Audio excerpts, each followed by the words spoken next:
Kibagendi, what is out of order? And under what standing order are you? Thank you, Mr. Speaker. There's a stranger in the house. I've seen someone resembling Oscar Sudi in the house. There's a stranger in the house, Mr. Speaker. Order, Honorable Kibagendi. If you want to provide comic relief, that is a very poor one. Go on, Jalango. Thank you so much, Mr. Speaker.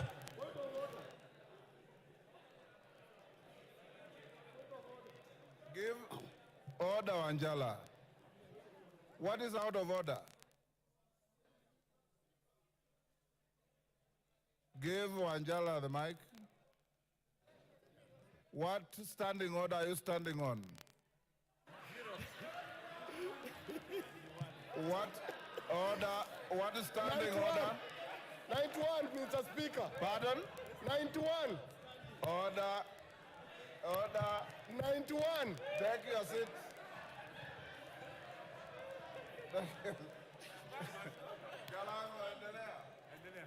Mr. Wanjala, Speaker. you have no point of order. Take your seat. Jalango, carry on. Honorable Wanjala, I encourage you that yesterday when you spoke, the House listened to you.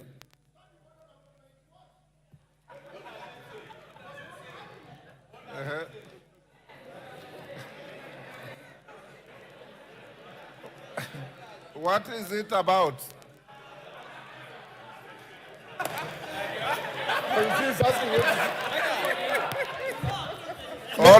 Order, Wanjala. Wanjala, you know, standing order 91 is a standing order you use to challenge a colleague who is on the floor and has said a statement that you think is not factual. Order. The member on the floor, Honorable Jalango of Langata, had not uttered a single word for you to challenge him on any fact. So you are out of order. I ruled him out of order already. Jalango, continue. Thank you so much, Mr. Speaker, for giving me this opportunity. First of all, I reject the Finance Bill 2024. Immediately,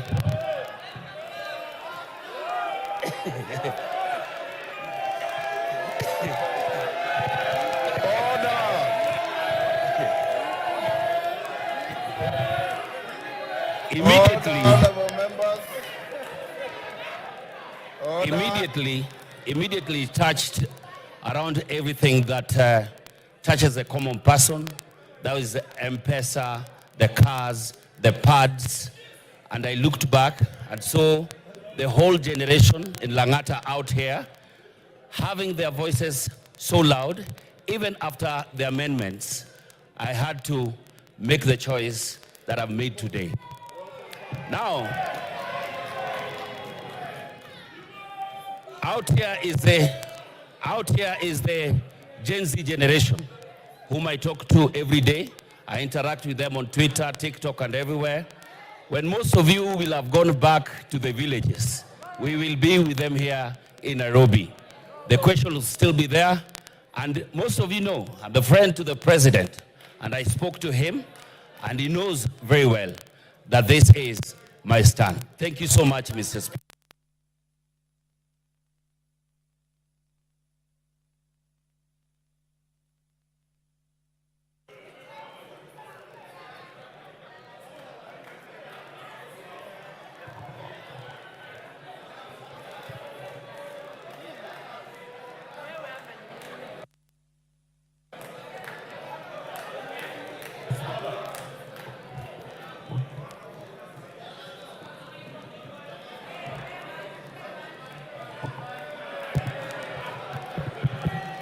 Order. Honorable Katana. Honorable Katana. You are being grossly disorderly. Please exercise some decorum, not just you, everybody else that is either cheering or jeering. We want to have an orderly end to this. Member for Kuresoi. Thank you, Mr. Speaker, for giving me this opportunity to give my voice on this important bill. I've been waiting for it since morning. From the onset, Mr. Speaker, I want to say that I support the bill 2014, 2024, 2025. I am supporting the bill, Mr. Speaker, because of a number of reasons. One of the reasons is the increase in CTF is the increase in CTF by around 50 million. This CTF, Mr. Speaker, is a fund which touches all corners of our country. And this is a fund which has really transformed our country. Mr. Speaker, I also want to say that I support this bill because of the 50 million which has been set aside for electricity. Mr. Speaker, when I go around my constituency, Kuresoi South, people are asking me about electricity, maximization of transformers, and installation.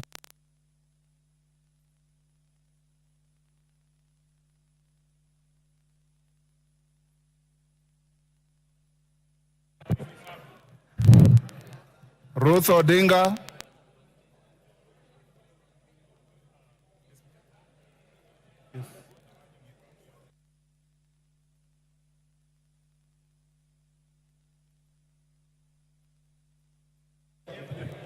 Can you give... Thank you, Mr. Speaker.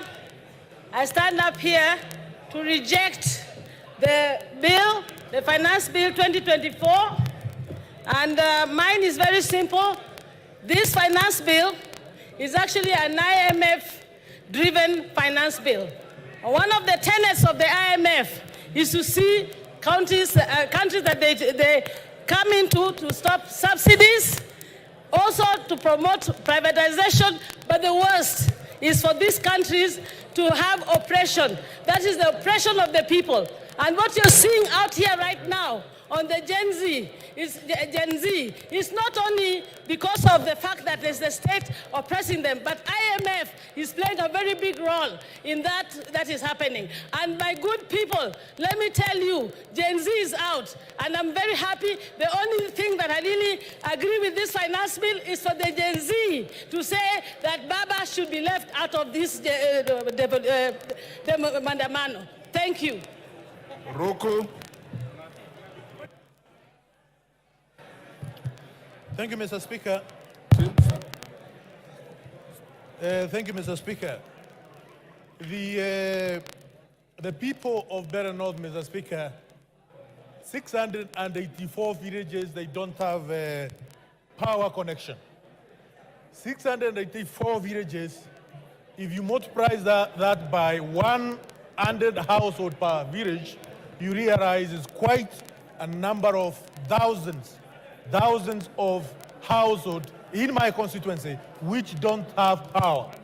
This bill, this budget, Mr. Speaker, it promises the people of Beira North that we will be connected with power.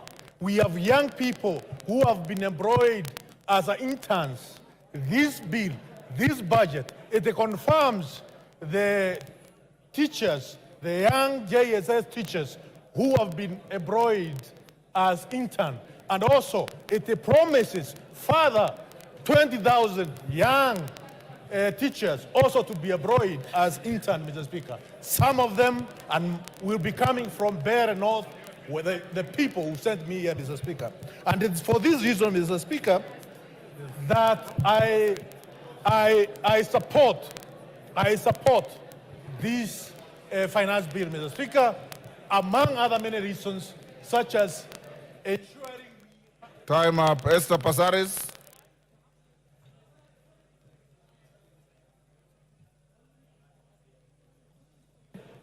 Thank you, Mr. Speaker. Mr. Speaker, much as I commend the public participation that was done on the bill, and much as I commend the amendments that they have come with, I want to say that I reject, because we need to ensure that we listen to the population and what they're saying. This country right now needs to listen. We need to tighten our belts, we need to live within our means, and we need to address corruption. Yesterday, seeing Obado getting away with a settlement of only 15% when he owes 1.9 billion tells us that we are not serious about addressing corruption. If we address corruption, we will be able to fund the expenses of this government. It is time for us to take a position that corruption is the biggest enemy in the room. And I think I stand ashamed to know that only a house in Loresho is not 40 million. A flat in Nairobi is not 9 million. Even in the settlement, we are actually cutting deals. So we say no to corruption, and we fund and live within our means. I reject the 2014 finance bill. Thank you. Member for Nyaribari Chache.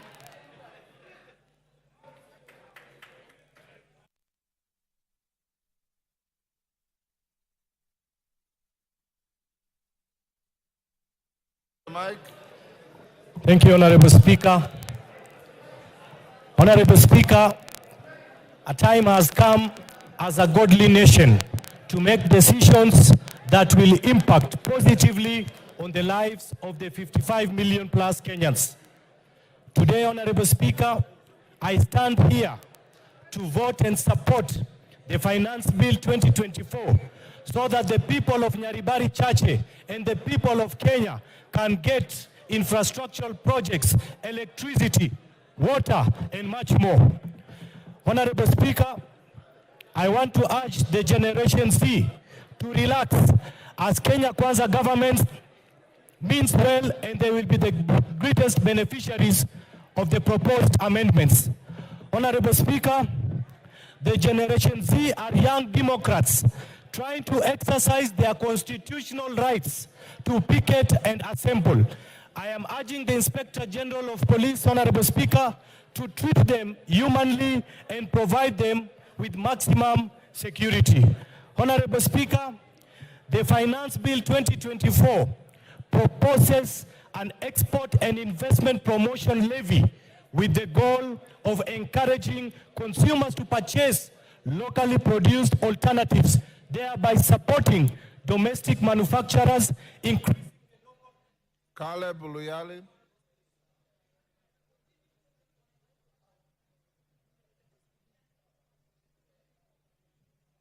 Thank you, Speaker. Finally, I got a chance. Mr. Speaker, I use only 1 minute to say we reject this finance bill, we reject the report of the committee on the finance bill. Mr. Speaker, a German social constructivist once said, Alexander Wendt, he once said that anarchy is what the states make of it. Mr. Speaker, this government is going to create anarchy in this country. And this finance bill is going to be the impetus of this anarchy. We have seen what is going around. We have seen every town in this country is occupied. And very soon, members of parliament, their homes are going to be occupied. We cannot sit here and pretend that everything is normal outside. Mr. Speaker, I want to urge my colleagues on the other side, you have a few minutes to change your mind. We must reject this finance bill. Gigi Kagombe.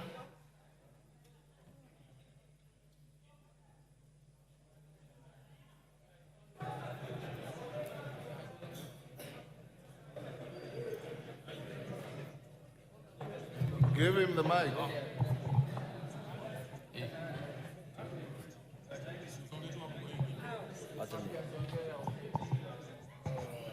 Thank you, Speaker. I stand to support this Finance Bill 2024 because, Mr. Speaker, we have a responsibility as a House to create employment for the people who are out there demonstrating. Mr. Speaker, we also have a responsibility to make sure that we give the right information to the young people of this nation. In as much as they elected us and we listen to them during public participations, we also have a responsibility to tell them the truth. Mr. Speaker, for the people who are lying in Gatondo Hospital and for the doctors who are going to treat them, I vote yes. Mr. Speaker, for the tea farmers who are in Gatondo now and other places, I vote yes. For the JSS teachers, I vote yes. For those people who are guarding us as the police officers, I vote yes. For the members of KDF who need to be paid salaries, I vote yes. For the people that we need to create employment and to create manufacturing in this nation, we are asking that we introduce excess duty on products that are gotten from other countries so that we support our economy. Those people who are out there need jobs. In fact, those people who are being mobilized because they do not have jobs. We have a responsibility to create jobs for them, Mr. Speaker, and we shall not create... Thank you. Member for Kajiado East.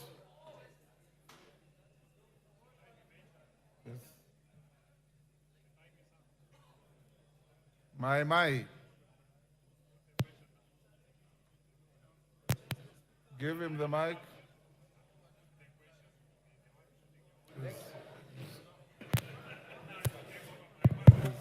Okay. My, use the next mic. Thank you, Mr. Speaker, for giving me the chance to contribute on behalf of the people of Kajiado East constituency. I rise to oppose the finance bill for 2024 because the bill has excessive taxes on common wananchi. Mr. Speaker, as you can see, our economy has not improved, and we have about 16% of our population living below poverty line. And the reason is because of bad economy as well as corruption in this country. By taxing them more, I feel like it's putting a burden on wananchi, which we should be doing more to help them than hurting them.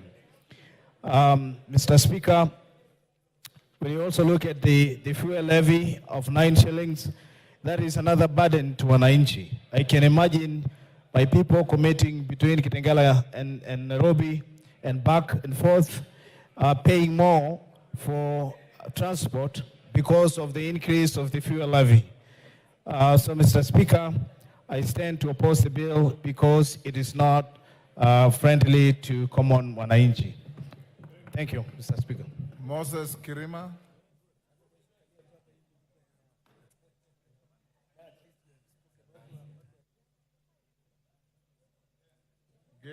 Thank you, Mr. Speaker, sir, for giving me this opportunity to contribute to this bill.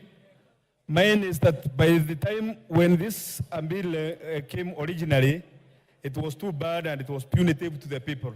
And my people had instructed me that if it was to be as it was, I was meant to oppose it. But when I came and raised the issue with the chairman of finance, Mr. Kimani Kulia, he told me that there are going to be some amendments, of which actually what I was told to oppose, the bread, taxation, bondas, rentals, essentials, cooking well, and avocados, and the rest, the agricultural outputs. After the amendments, I don't see any reason to oppose it. So I thereby support it with amendments. But if there are no amendments, no way. Thank you, Mr. Speaker, sir. Ken Chonga.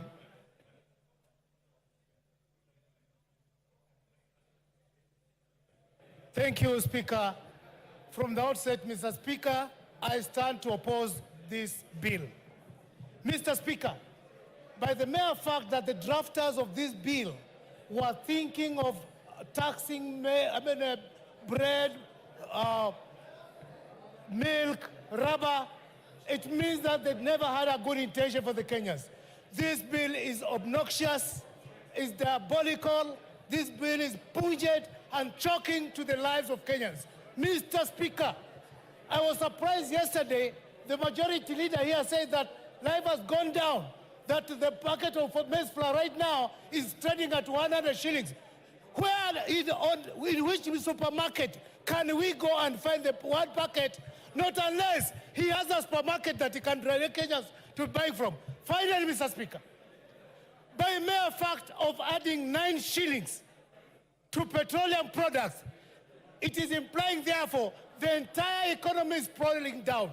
Everything in the economy depends on fuel, And for as long as we have the price of fuel, everything is going to spiral up. Mr. Speaker, I stand to oppose this bill. Thank you. Janet Setienei, member for Turbo. Thank you, Honorable Speaker, and I stand to support this financial bill 2024, Honorable Speaker, with amendments. Honorable Speaker, I support this proposed bill as one of the revenue-raising measure with proposed amendments because it's going to give Kenyans an opportunity to receive their due development. They are going to get electricity, the schools infrastructure, bursary. Farmers are going to get subsidy, increased milk prices. The sugarcane farmers are going to get their pending arrears. School-going children are going to be fed. Elderly people are going to get cash transfers. Honorable Speaker, this bill is has also listened to proposals that are going to reduce what the Wananchi were worried about. The VAT on sugarcane transportation, the removal of 16% on bread, removal of exercise duty on... Protect me, Honorable Speaker. This bill proposals are going to see that VAT is removed on bread, there is exercise duty removed on money transfer, there is also VAT removed on sugar. Yes. Engineer Nzengu. Thank you, Mr. Speaker, for giving me this opportunity. I have waited from yesterday, but I want to say from the onset that I raised to oppose this Finance Bill 2024. And there are many, many reasons why I am opposing it. But one of the reasons is that it is increasing, or it is putting a levy on clinker, which is an imported component of cement. And yes, Honorable Junet, what is it? Speaker. What is it? Speaker. Order. Kachini bana. Speaker. Mr. Speaker. Yes. I wanted to seek your indulgence, Mr. Speaker. Mr. Speaker, as you are aware, to those who are in Parliament, there is time for everything. Order, members, I can't hear clearly. Go ahead. Mr. Speaker, as you're aware in Parliament, there is time for debate, and then there is time for voting. Mr. Speaker, some of our members here on my side took early lunch. They are taking lunch by 10 a.m., I think, ugali and nyama. And they have come here so that their vote can count, Mr. Speaker. So, Mr. Speaker, having debated this bill now extensively, I think we should go now to do our constitutional duty of voting, Mr. Speaker, so that Kenyans can know which direction we are taking, Mr. Speaker. So, Mr. Speaker, I seek your indulgence to call the mover to reply, Mr. Speaker. Thank you, Honorable Junet. Let Nzengu finish. I had an intention of giving Rosi Museo. Then I will call the mover to reply. Thank you, Mr. Speaker. Mr. Speaker, from the Finance Bill 2023, it is reported that the road maintenance levy was not collected enough because of increment in the price of the petroleum product. This year, Honorable Speaker, the same mistake is being repeated. We know that from Finance Bill 2023, the price of cement went up. The price of steel went up because of the export promotion and investment levy, which is unnecessary because it is meant to promote monopoly in the industry. The same people that produce cement are the same people that are producing steel, and that is why the cost of construction has gone up and being a deterrent to a lot of Kenyans from constructing their houses or their property. So, Mr. Speaker, I want to say that I want to reject the proposed bill totally and as a whole. Thank you. Women Rep Muranga. After that, Rose Museo, then Mover be ready to reply. Okay.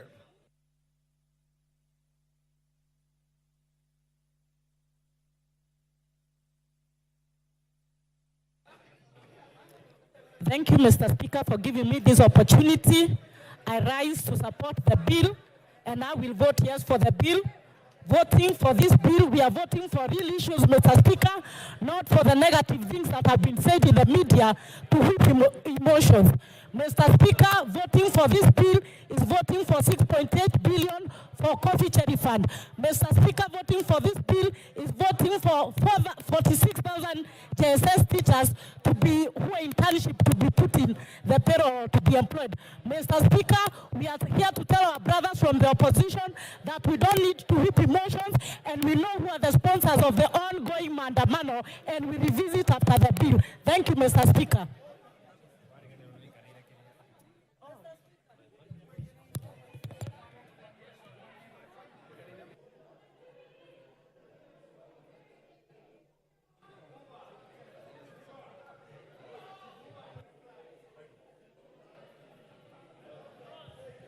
Thank you, Mr. Speaker, for giving me this opportunity to add my voice onto this. And I start by saying that I reject this finance bill 2024-2025.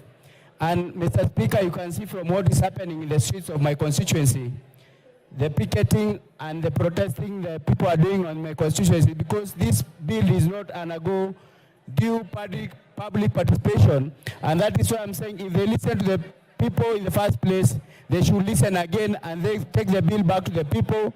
We reject it and we ask for it to be withdrawn, be taken to the people, because the people are the taxpayers. They are the people we are subjecting to these taxes. They should be heard.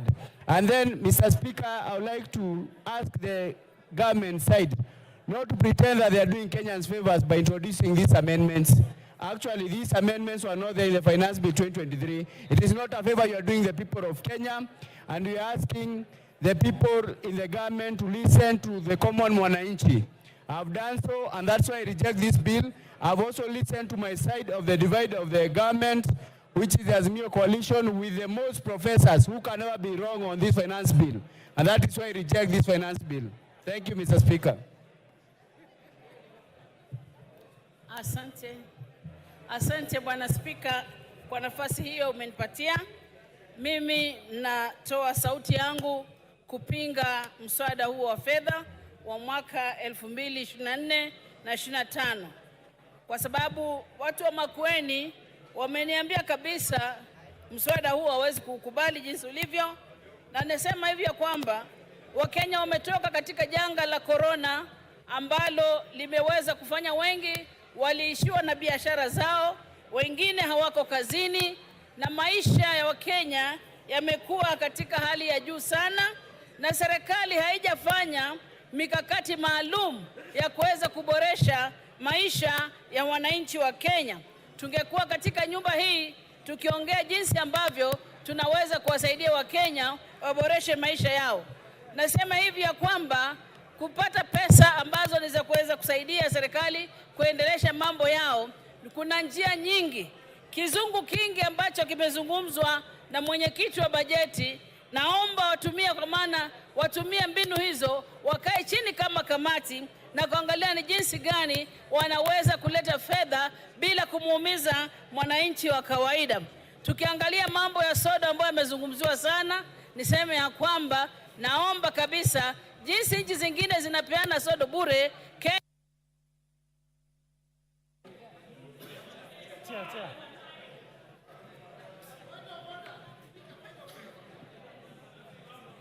Yes, Honorable Kimilu. Honorable Kimilu. Speaker, is it in order for you to deny me a chance to reject this finance bill? Because I've been here since just a day, and you not give me any chance, but I reject this bill, Mr. Speaker.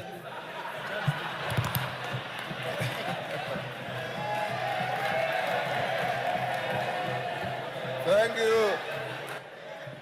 Honorable Kimilu, order.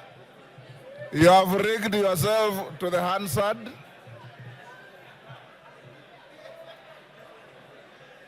Korea Kimani. Yeah. Korea Kimani.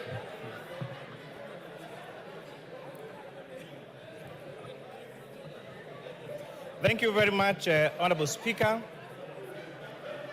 When I've watched the debates yesterday and today, I celebrate the democracy that our forefathers fought for. That Kenyans across the political divide can sit down for hours on end and discuss issues of this country. And as it has been said, the conversation on our country is no longer about our communities, it is about of how to grow our economy and our country. When we have differed on the how, not on the what we need to do as a country in order to become a growing economy. But Honorable Speaker, sadly, this debate has been skewed in a different way because of the fallacies and the lies have been told. Honorable Speaker, I have seen some members and members of the public say that the bill introduces taxation on cancer patients. I have gone through the bill word by word, clause by clause, and there is absolutely nothing on this bill that mentions about cancer patients.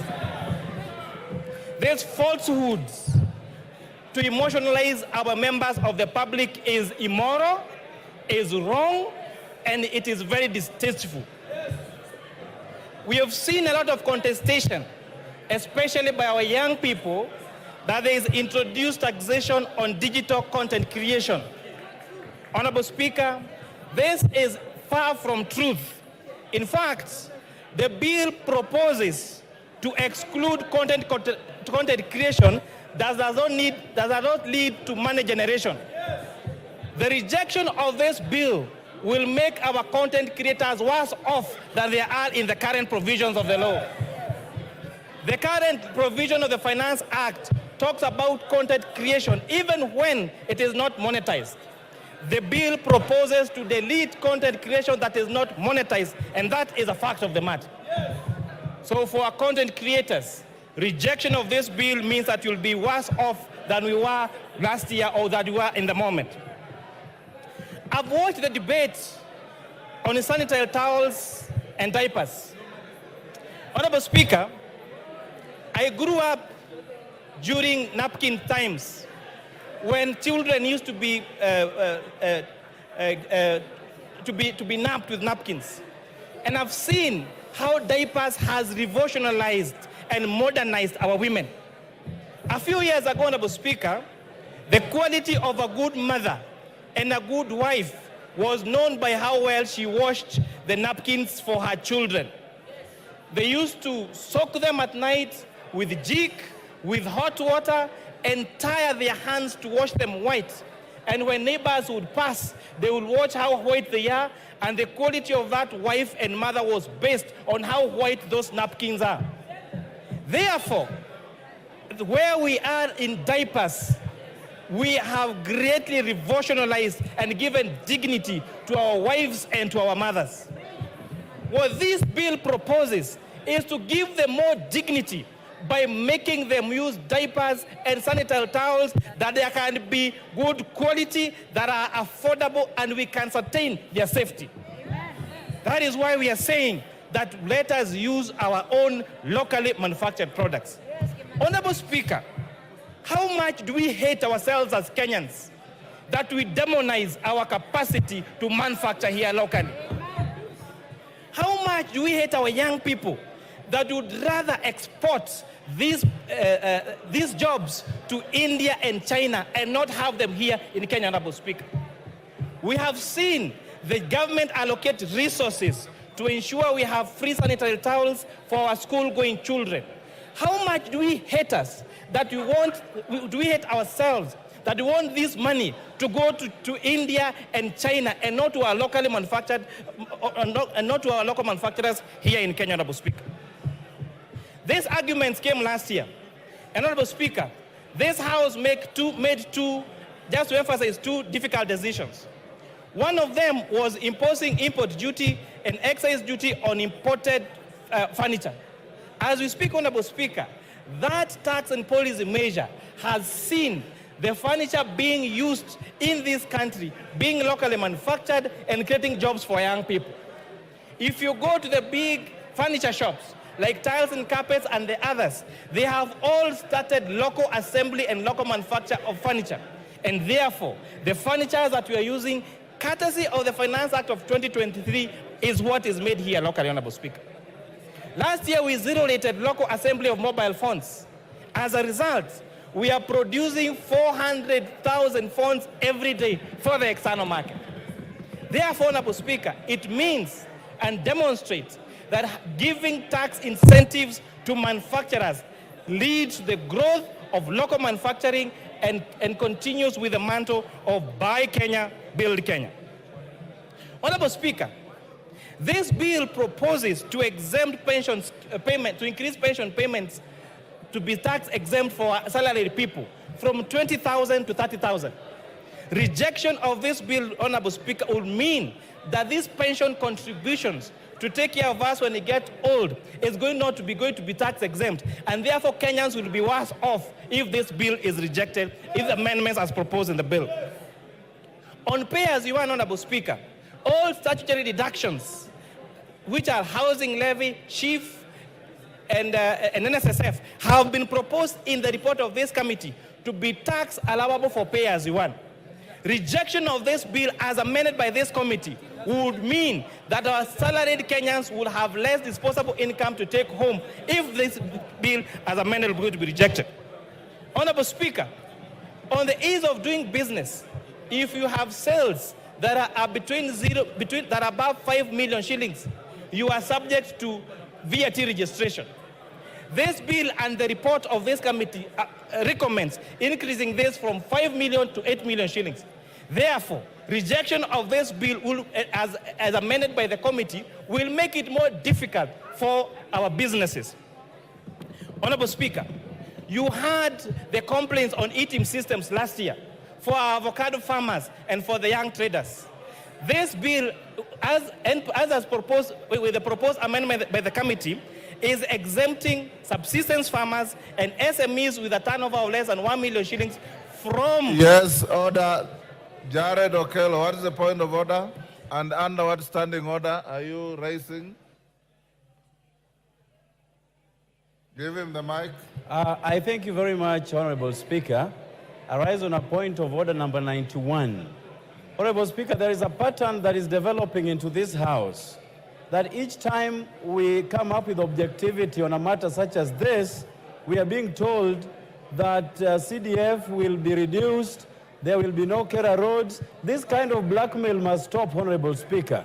We must always What is out of order? What is out of order is what the chair of the Finance Committee is telling us, Honorable Speaker, that it will reduce even issues of this House, Honorable Speaker. But I also reject this bill in total in line with Nyando. Order, Jared. That is called rigging. Finish up, Kimani. Thank you, Honorable Speaker.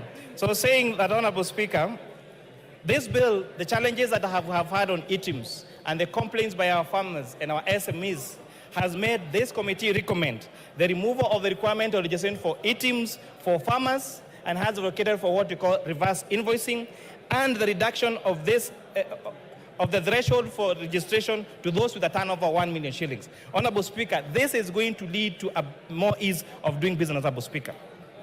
On the matter of internet and all this space around internet, Honorable Speaker, this bill proposes to increase investment deductions for fiber, for identifiable rights to the fiber optic cable and spectrum license by a telecommunication operator by 10%.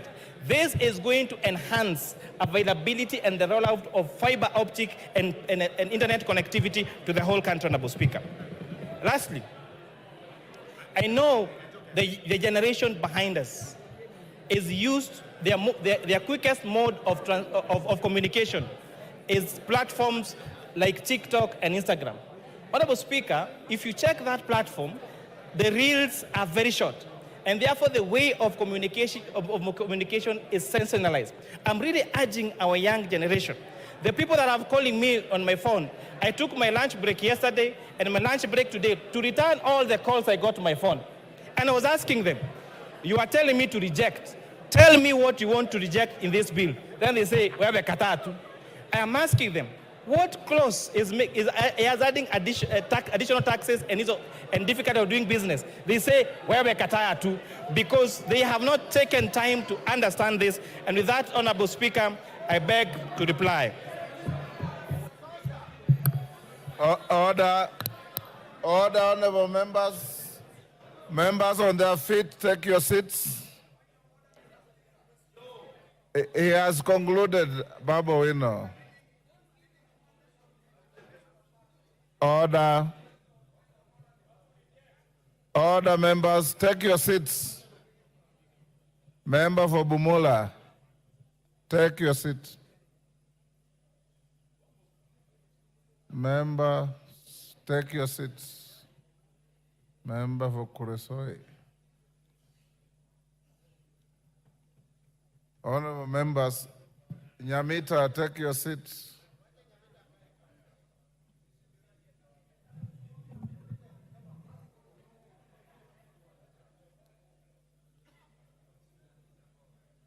Honorable Nyamita, you can't be strolling around the house when you are being told to take your seat.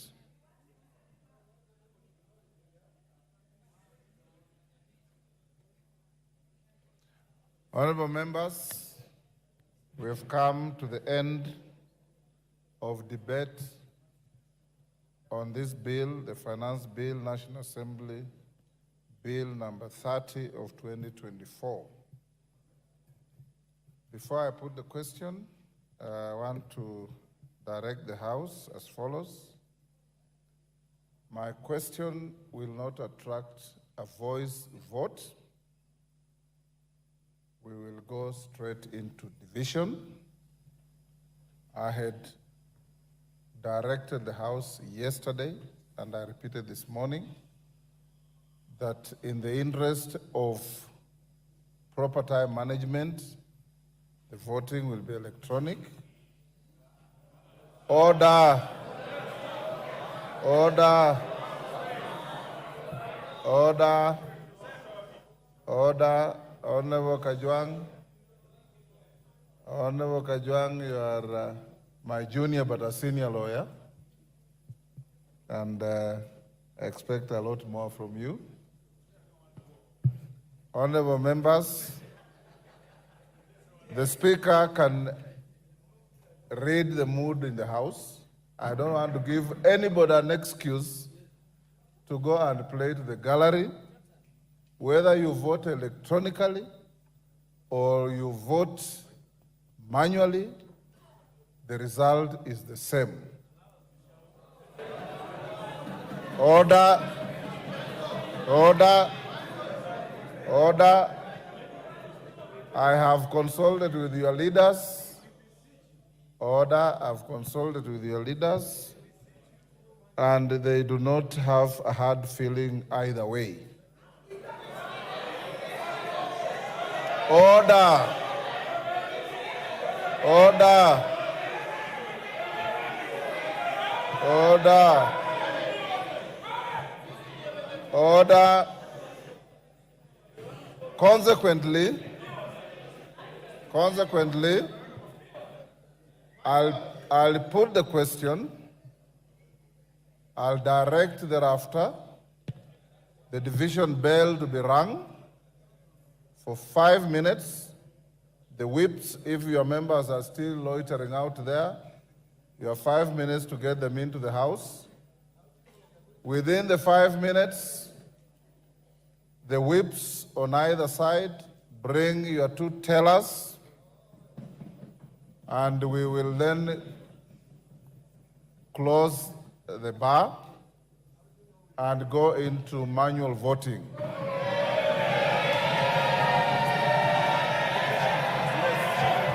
Order.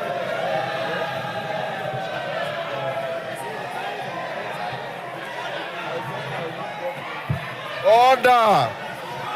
Order, honorable members. Order. Order. I now put the question.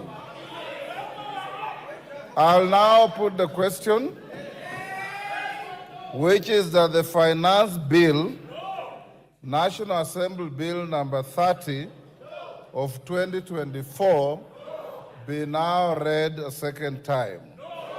As many as of that opinion say aye. As many as of the contrary opinion say nay.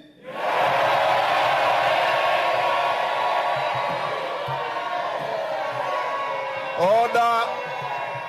Order. Order. Order, honorable members. Order. Take your seats. Take your seats. Order, honorable members. Take your seats. You are being disorderly. Before even the Speaker announces the outcome of the voice vote, you are on your feet, claiming a division, meaning you are claiming that you have lost. All right?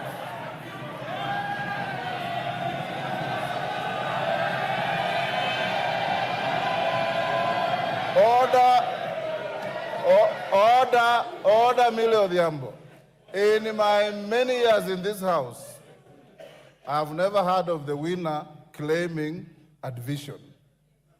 It's only the losing side that claims a division. So why are you demonstrating this? I put the question again. Order. I'll now put the question again, which is that the finance bill, I like the comic relief in the house, which is that the finance bill, National Assembly Bill number 30 of 2024, be now read a second time. As many as of that opinion say aye. Will those of the contrary opinion say nay?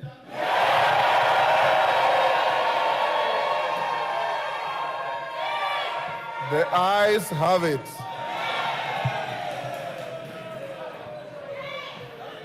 Order, take your seats.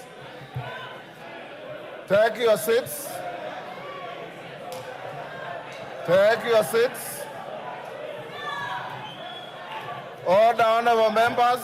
Order, take your seats.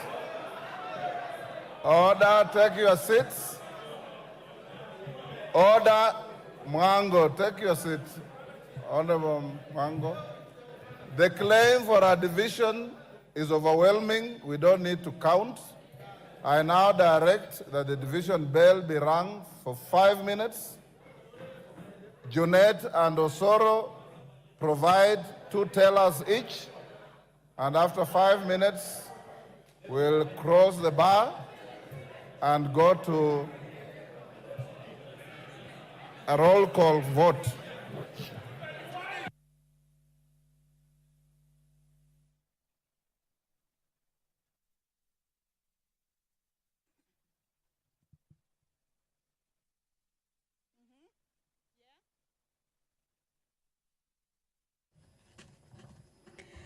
Well, as directed by the Speaker of the National Assembly, Honorable Dr. Moses Wetangula, is that the division bell be rung.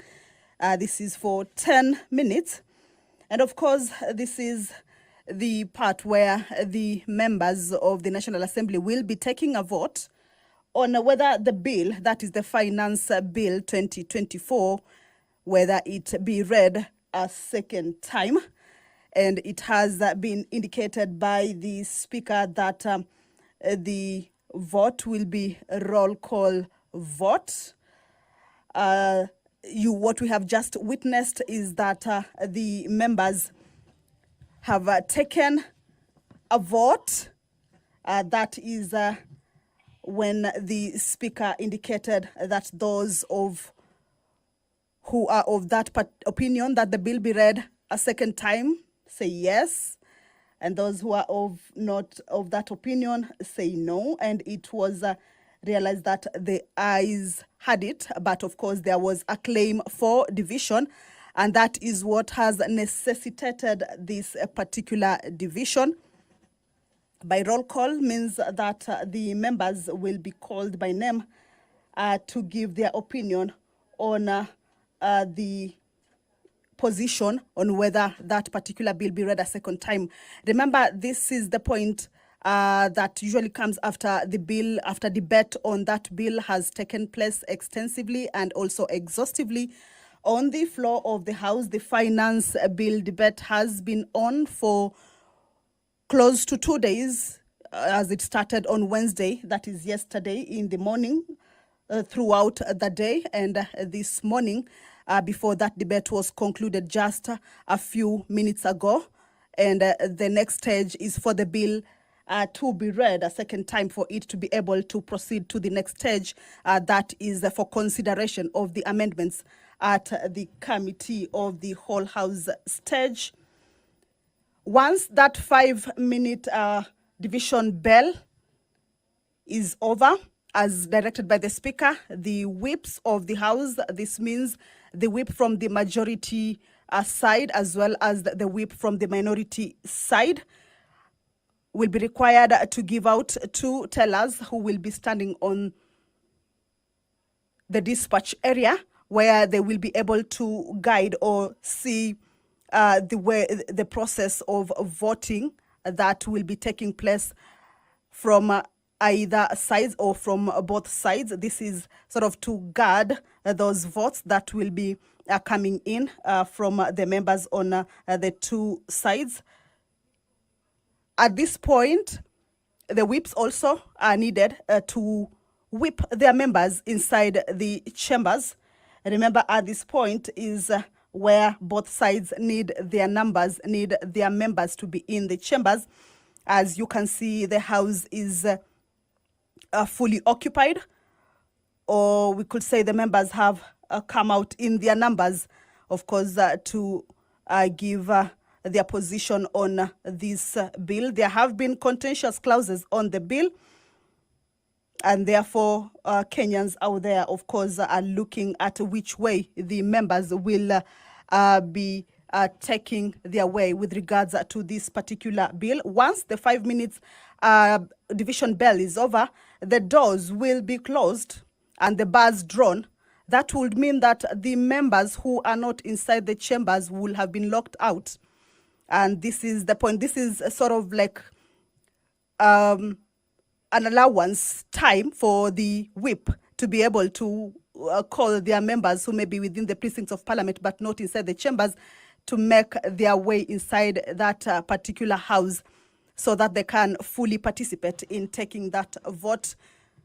Remember, the side of the opposition have been keen, saying that they will be opposing this bill in its totality or in entirety, while the members from the ruling party have hailed the bill, especially with regards to the amendments that the committee on departmental committee on finance and national planning have brought forth following the public participation. So members from the ruling party have supported those amendments, saying it gives the bill a new look or a new face, if you may call it that way, that the issues or the contentious clauses that members of the public were against or that had caused an uproar from the members of the public have been addressed, and thereby what remains then it is good for the public. But the other side has maintained that it will be opposing that bill. So the purpose of this particular stage is to give room for the bill to proceed to the next stage. Debate has been concluded, and the bill will need to proceed to the next stage. If it is voted that it be read a second time, that means it will be able to proceed to the committee of the whole house. Committee of the whole house is where amendments are considered. And you will recall that the Speaker, since the debate began, had indicated to the members that whoever may be having amendments to the bill, that they forward those amendments so that they can be considered at the Committee of the Whole House stage. So that is the division bell underway. It is a 5-minute division bell just for the members to be able to interact more with, the contents of the bill, or even just ventilate on which way they will be taking the vote, because once they come back, then their voice will be heard on whether the bill proceeds to the next stage or not. Remember, these are two sides, and it will be a roll call vote. Pursuant to Standing Order number 72, Standing Order number 69, which is on voting in the House, and Standing Order 72 specifies the mode of voting, that is the roll call of voting, which is what will be taking place this afternoon. Each member will be called out by their name to declare their position on this particular stage where the bill is at. And once that is complete, then the results will be on. Of course, we'll be giving you the screen on the results as it continues on the floor of the House. Two tailors from the two sides will be at the dispatch point. That is where they will be taking a keen look at how the voting is taking place from both sides. Voting that will be done by members from their side. And it is a crucial stage because the contentious, or the bill has been termed contentious and has attracted a lot of interest. That is the Speaker addressing the House. Allow me to hand you over back to this live broadcast. Good afternoon.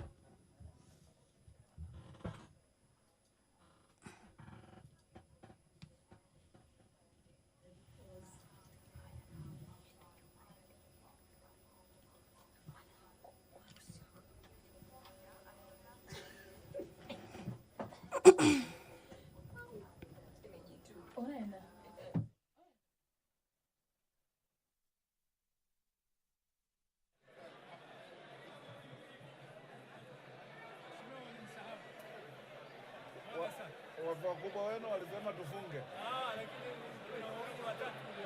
Oh, sorry. Sits.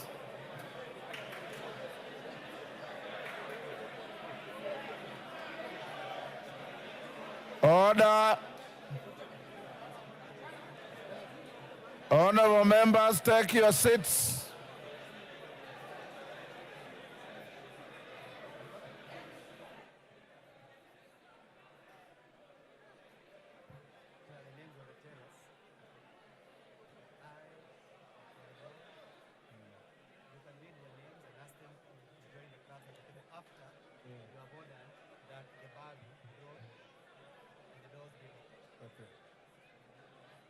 Are there still members behind here? Are there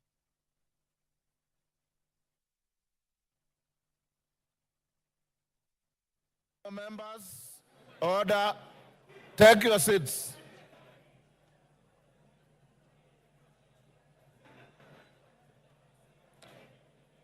Honorable members, take your seats. Honorable Madenga, take your seats. Take your seats.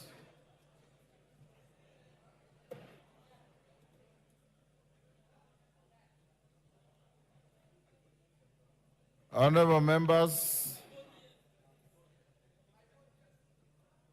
take your seats. I now order that the bars be drawn.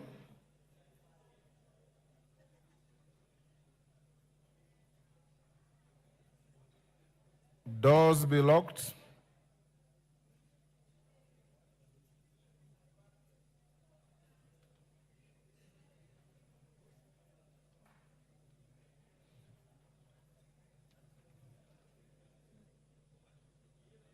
put the question again before the second vote.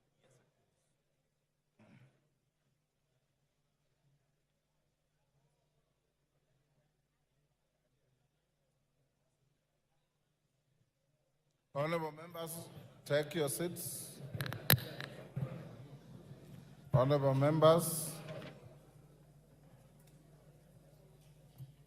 take your seat. Johanna.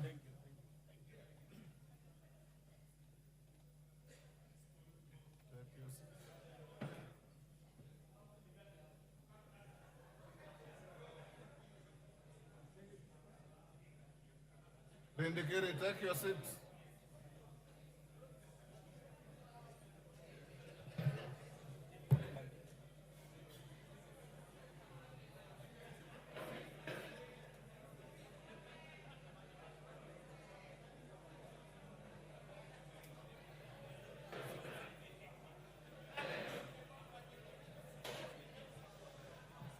Order. Order, honorable members. Honorable members, the following have been appointed by the whips as tellers. For the ayes: Robert Bukose MP, Eric Wamumbi MP. For the noes: Julius Mawathe MP, Jared Okello MP. The vote available to each member is ayes, which is yes, nays, which is no, and the third vote is abstention. Those of you who wish to abstain, you record your name at the clerk's desk when you are called, or when you shout that you abstain. I'll now, pardon?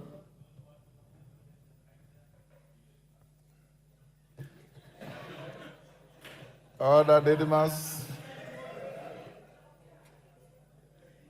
I know that we have locked the doors out there.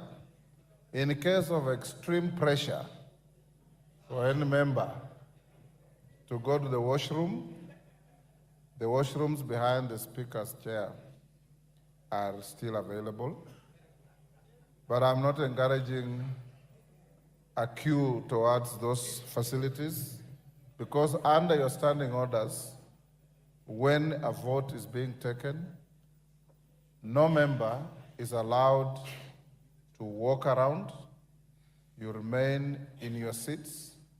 You remain silent. When you are called out to vote, it is you to say yes or no.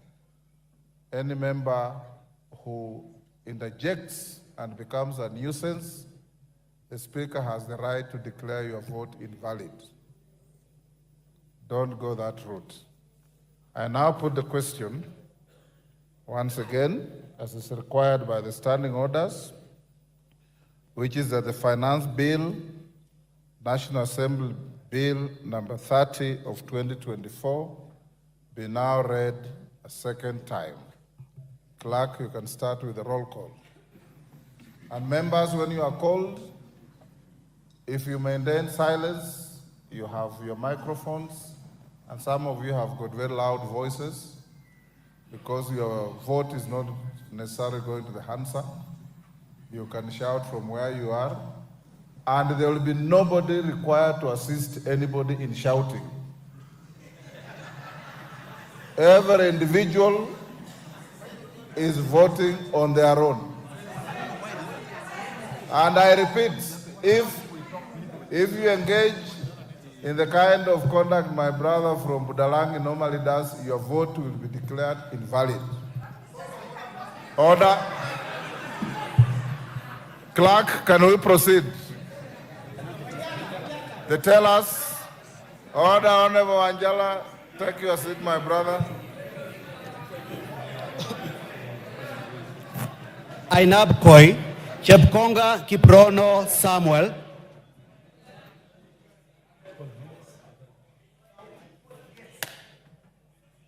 Aina Moi Langat Benjamin Kipkrui.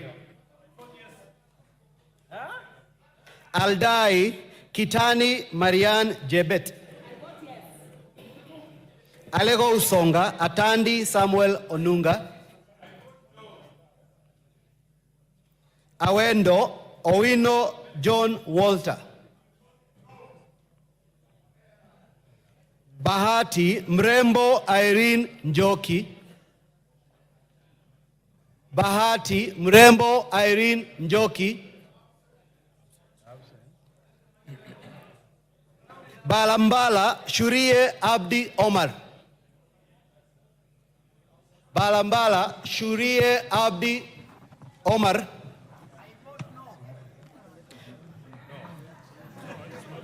Baringo County. Order. Order. Babu Wino. Order. Honorable Babu Wino. You are grossly disorderly. You are not Shurie of Mbalambala. And you cannot do what you are doing. You are a decent young man. I don't know why you keep doing these things. Order. Honorable tellers and the clerk, be on the lookout. A member who is called is the only one entitled to vote. And I want to encourage you, Opio and I, to counsel your members. Ichungwa, counsel your members. Let's not engage in disgraceful behavior.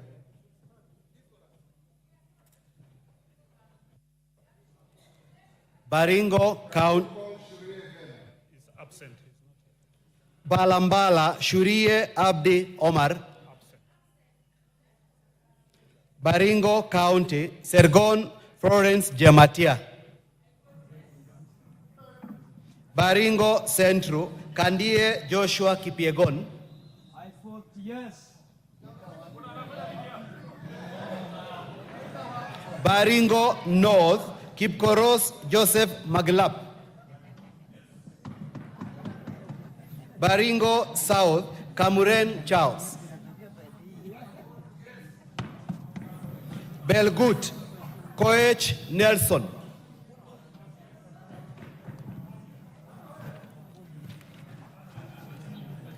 Bobasi, Momanyi Innocent Obiri.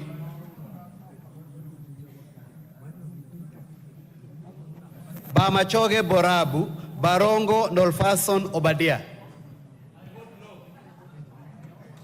Bamachoge Chache, Alpha Miruka Undieki.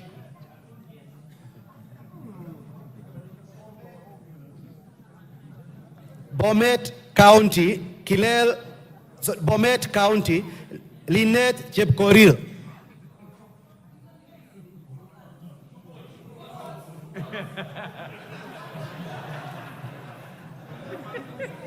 Bomet East, Yegon Richard Kipkemoy.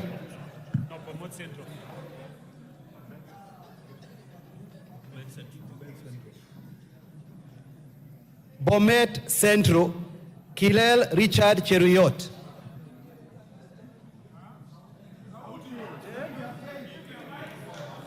Bonchari. Sorry, let me repeat. Allow me. Bomet East, Yegon Richard Kipkemoy. Bonchari, Mamwacha Onchoke Charles. Bondo, Ogola Gideon.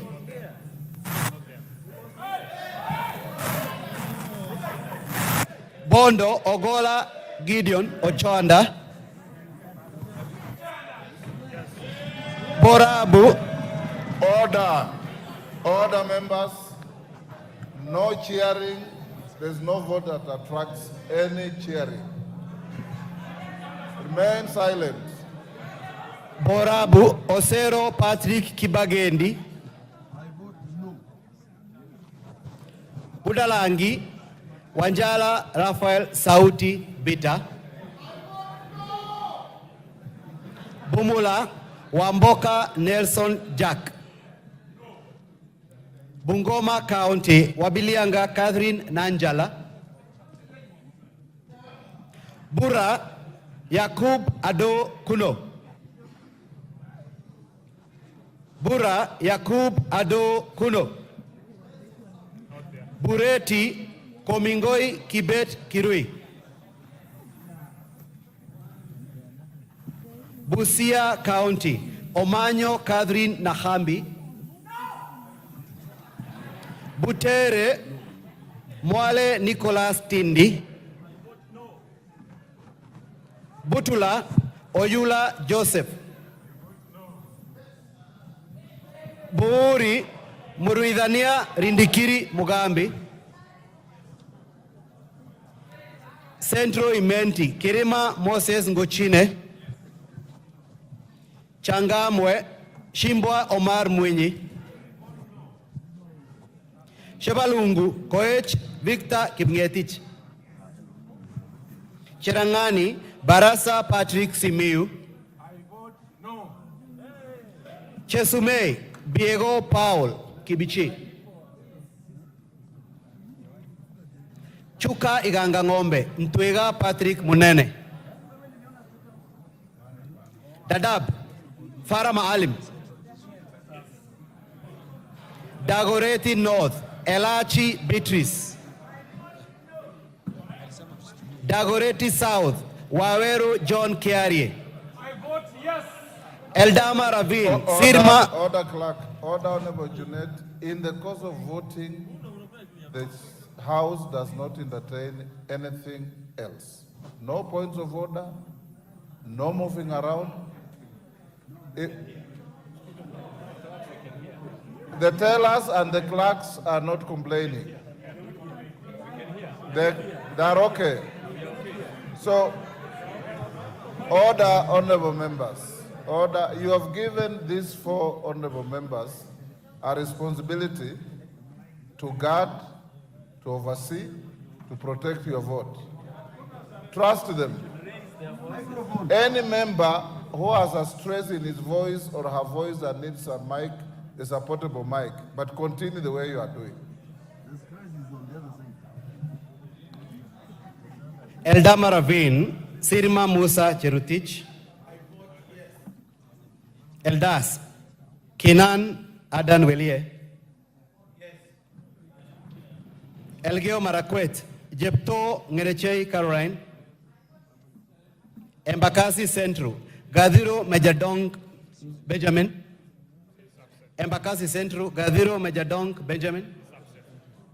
Embakasi East Babu Owino Ongili. Babu Owino Ongili.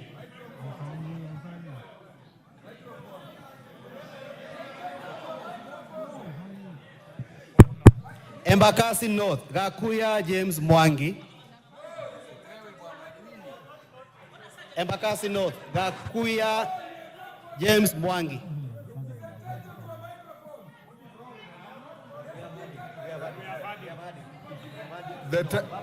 Order. The tellers say they have had you vote no. So why do you want the microphone again? Take your seat.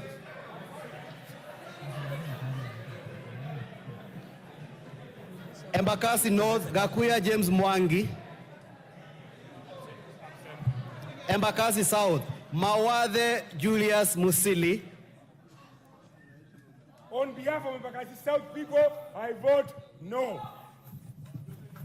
Embakasi West Mwenje Mark Samuel Mureithi. Embu County Double N Pamela Njoki. Emgwen Lelmegit Joses Kipto. Emuhaya Omboko Milemba. Emurwa Dikir Johanna Ngeno. Endebes Pukose Robert. Yes. Fafi Yakub Farah Sala. Fafi Yakub Sara. Yes, voted yes. Funyula Oundo Wilberforce Jambo. Galole Hiribaye Said Buya.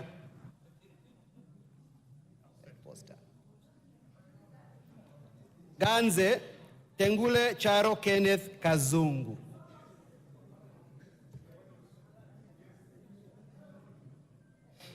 Garissa County, Siad Udgon Amina.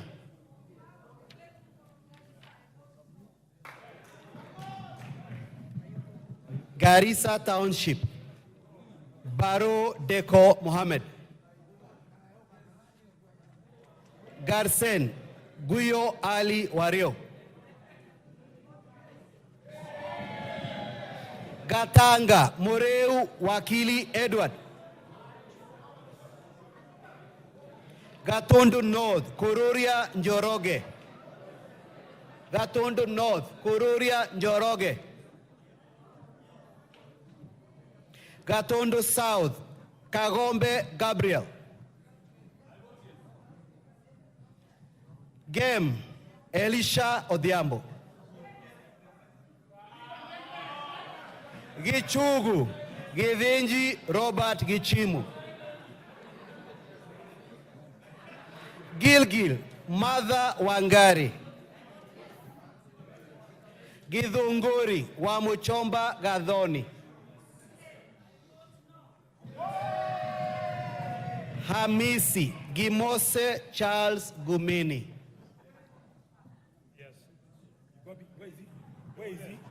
Hamisi, Gimose Charles Gumini. Homa Bay County, Bensuda Osogo Atieno.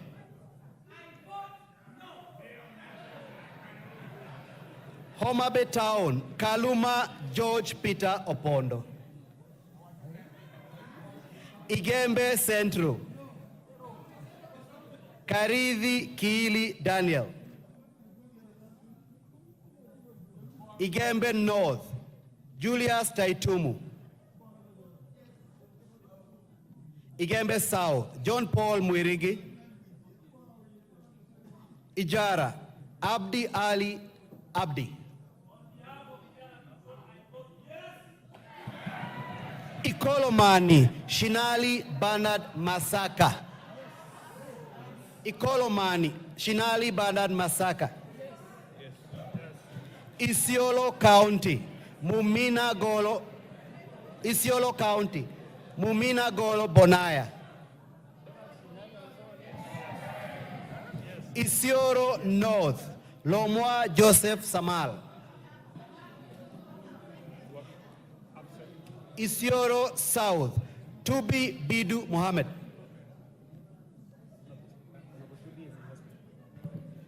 Honorable members, your colleague, Honorable Tubi of Isiolo South, is recuperating in Nairobi Hospital. I talked to him this afternoon.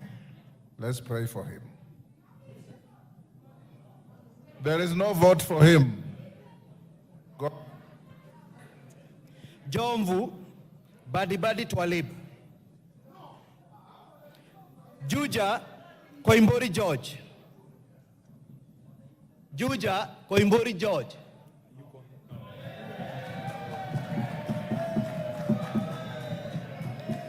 Kabete Wamashukuru James. Kabete Wamashukuru James.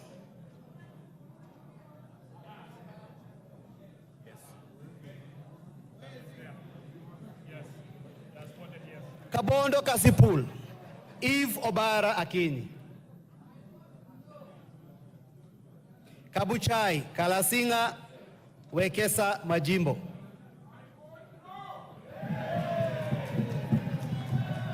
Kacheliba, Titus Lote. Kacheliba, Titus Lote. Kaiti, Kimilu Joseph Kivinda. Kajiado County, Sankaire Lea Sopiato. Kajiado Central, Memusi Kanchori.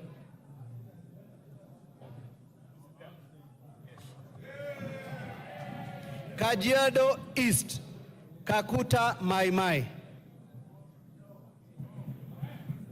Kajiado North, Onesmus Ngogoyo.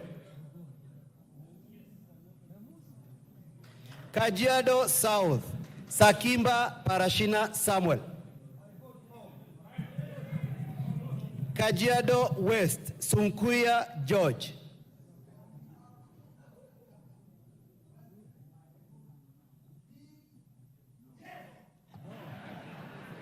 Kakamega County, Elsie Muhanda.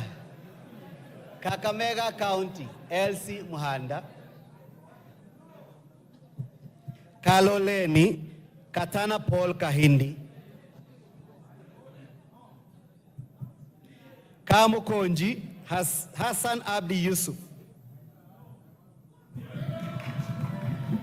Kandara, Chege Njuguna.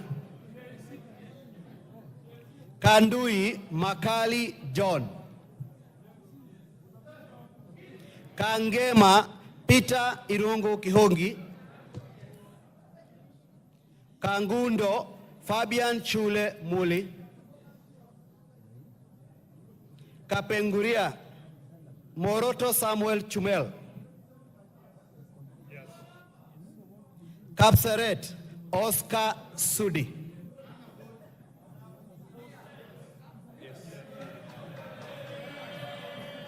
Karachuonyo, Adipo Andrew Okwome.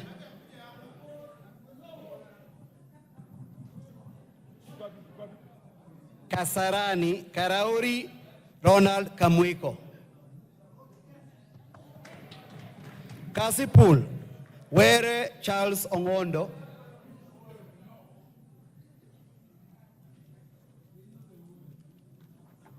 Kadiani, Robert Mbui. Keio North, Adams Kipsanai.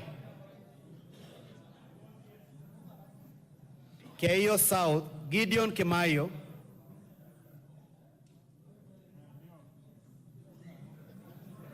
Kericho County, Beatrice Kemei. Keses, Julius Ruto.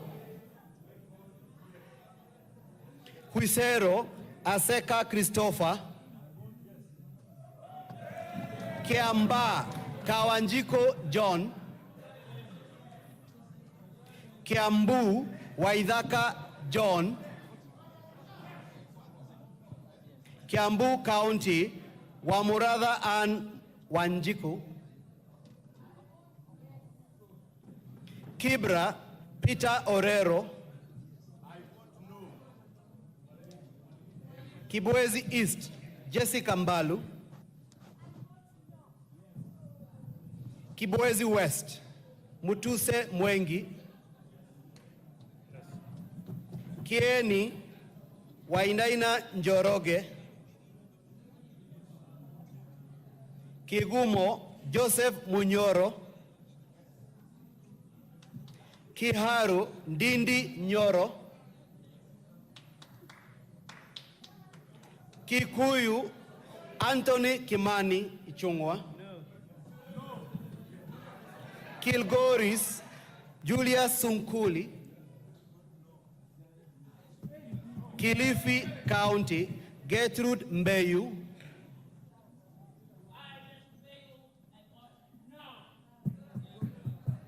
Kilifi North, Owen Bayer.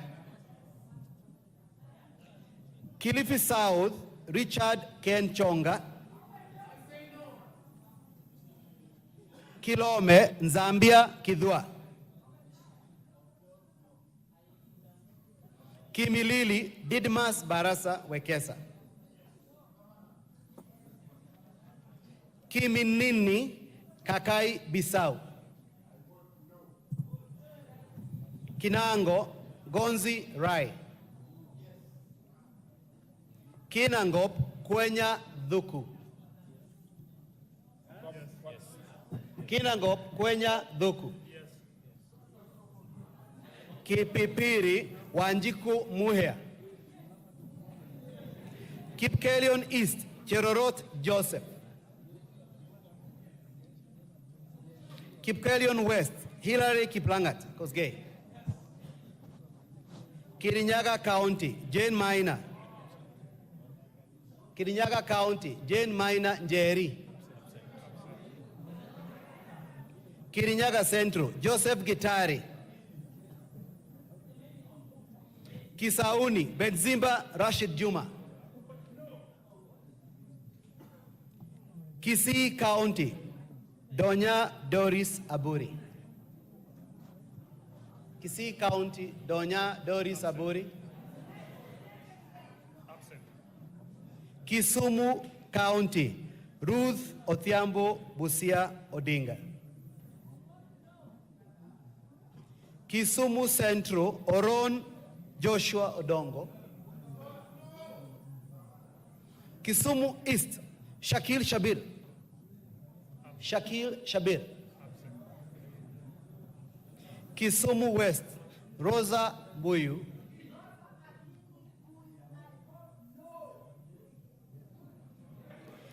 Kitui County, Kasalu Irene Mudhoni.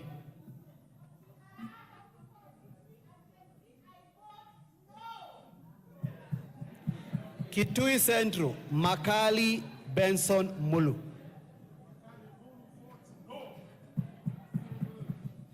Kitui East, Nimrod Mbai. Kitui Rural, Mboni Mwalika. Kitui South, Recho Nyamae Kaki.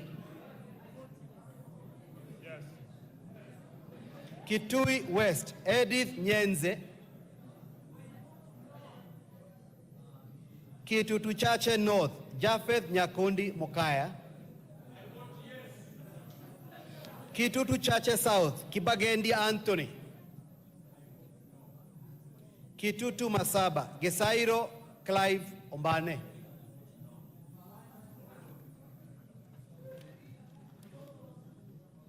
Konoin, Yegon Richard. Kuresoi North, Mutai Alfred. Kulesoi North, Mutai Alfred. Kulesoi South, Tonui Joseph. Kuria East, Kitayama Maisori Marwa.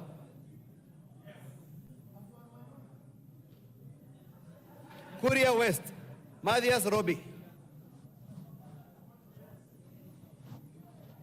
Kwale County, Fatuma Masito Hamisi.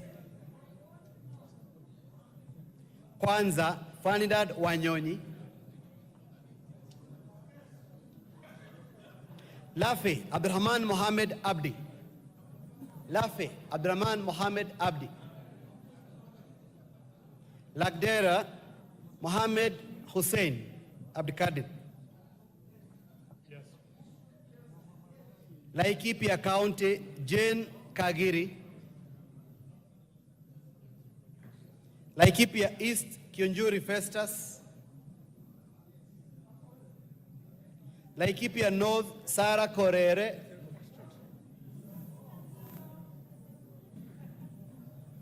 Laikipia West, Stephen Wachira Karani. Leisamis, Joseph Lekuton. Lamu County, Mudhoni Marubu. Lamu East, Rueda Obo. Lamu West, Stanley Mudama.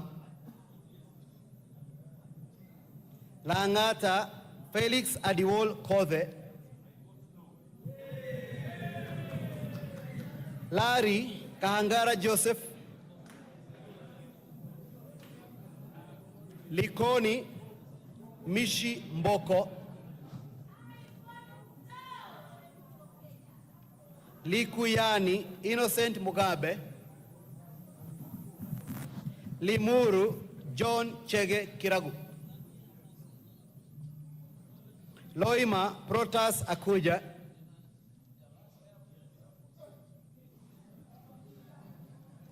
Luanda, Dick Maungu.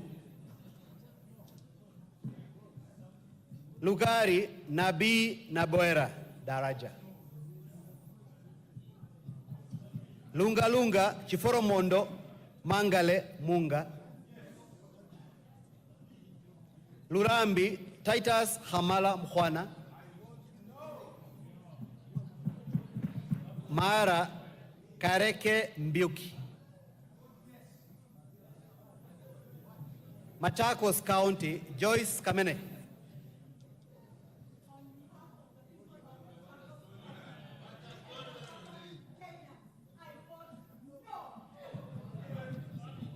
Machakos Town, Caleb Mule.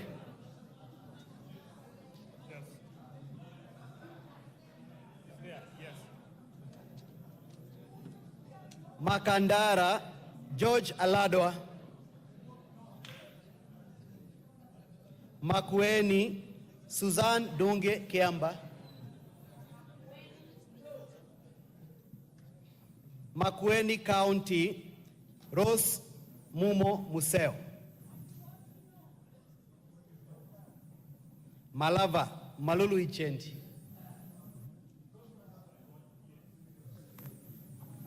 Malindi, Amina Munyanzi. Mandera North, Sheikh Bashir Abdurai. Mandera County, Umuhel Kasim. Mandera East, Abdurrahman Hussein Waitan Mohammed. Mandera South, Abdul Ibrahim Haro. Mandera West, Yusuf Adan Haji. Mandera West, Yusuf Adan Haji. Manyata, Mukunji John. Manyata, Mukunji John. Let him take again. No, let him take again. Not him again. Listen, repeat. Maragua.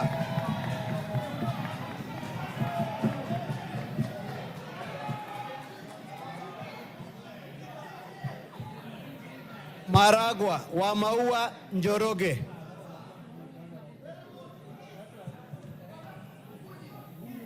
Marakwet East, David Bowen. Marakwet West, Kipchumba Toroitich. Marsabit County, Naomi Wako.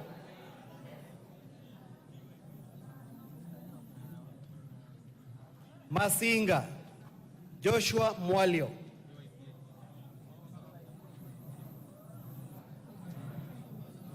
Masinga, Joshua Mwalio. Matayos, Joyfrey Odanga. Madare, Anthony Oroch.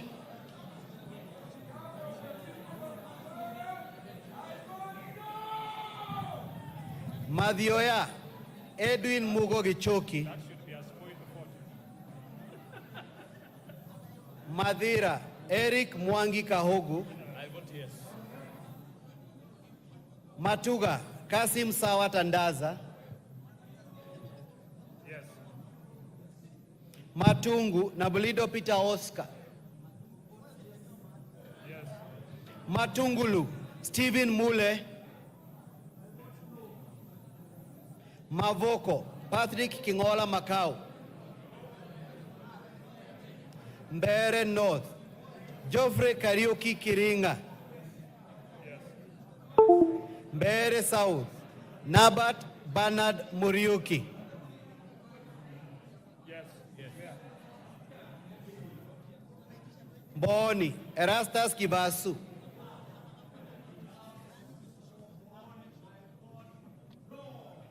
Meru County, Elizabeth Kailemia Karambu. Migori County, Fatuma Mohammed Zainab. Order. Order, members. Baba, we not go back to your seat. Go back to your seat. Honorable members, exercise of decorum. Junaid Mohammed, who is the chief whip of the minority, has not notified the Speaker of the change of any teller.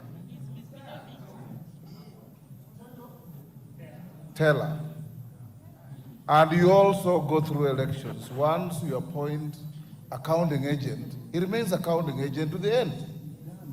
Isn't that so?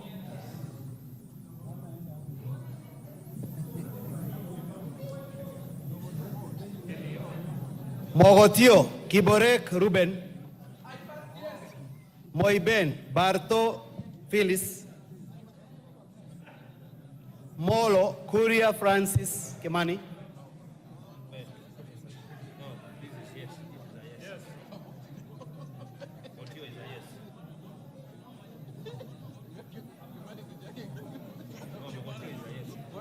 Mogotio, Kiborek Ruben, It was yes. No. Yes. Kiborek.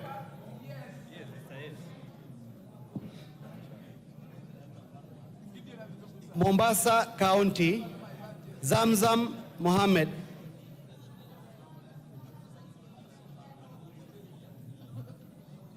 Mosop, Abraham Kirwa,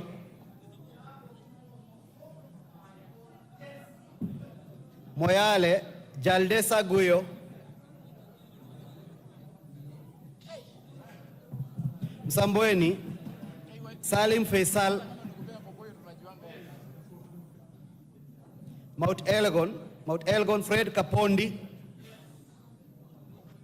Muhoroni, Koyo James,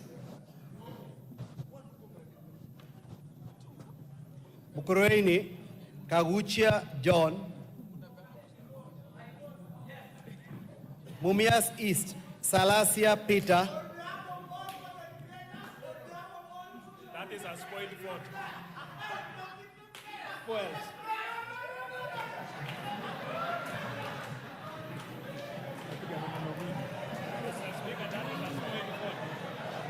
Mumias West. Order.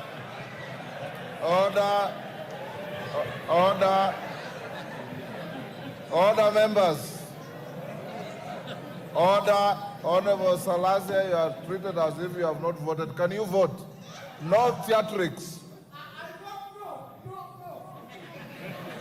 Mumias West, Johnson Naika. Murang'a County, Betty Maina Njeri.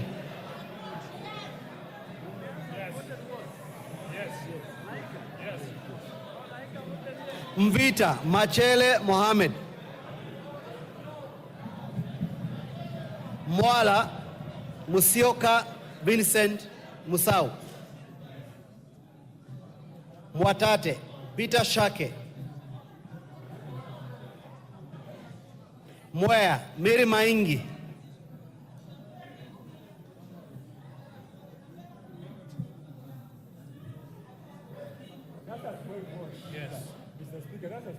Mwingi Central. Members, avoid making speeches when you vote. Where can you vote? Mary Maingi. Okay. Mwingi Central, Muliungi Gideon Mutemi. On behalf of Mwingi Central, I vote no. Mwingi North, Nzengu Paul. Mwingi West, Charles Nguna. Nairobi County, Pasari Zesta. Now that is another spoiled vote. Order.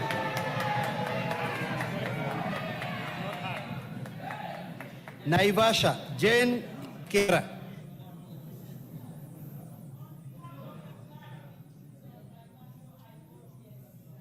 Nakuru, Chelule Liza.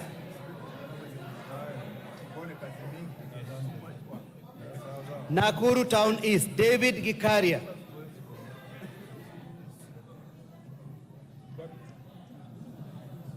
Nakuru Town West, Samuel Arama. Nambale, Godfrey Mulanya.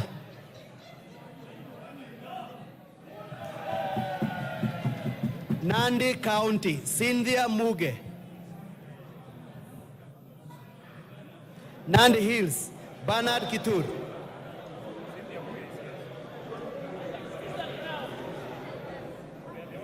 Nandi County, Cynthia Muge. Nandi Hills, Kitur Bernard. Narok County, Rebecca Tonkei. Narok East, Aramat Lemanken. Narok North, Agnes Pareyo. Narok North, Agnes Pareyo. Narok South, Kitilai Olentutu.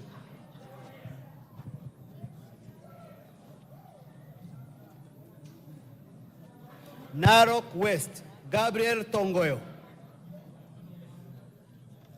Navajolo, Emmanuel Wangwe. Daragwa, George Gachagua. Ndiwa, Martin Peters Owino. Ndia, GK Kariuki Macharia. Njoro, Charity Kadhambi Chepkwoni. Charity Kadhambi.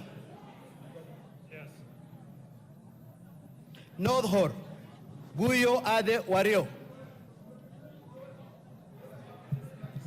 North Imenti, Rahim Daud. North Mugirango, Joash Nyamoko.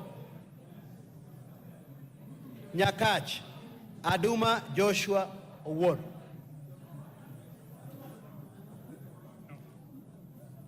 Nyali, Muhammad Ali. Nyali, Muhammad Ali. Nyamira, Jerusha Momanyi. Nyandarua County, Faith Gitau.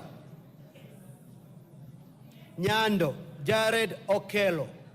Nyando vote no. Nyaribari Chache, Zahil Janda. Nyaribari Masaba, Daniel Manduku. Nyatike, Tom Boya Ondege. Nyeri County, Rahab Mukami.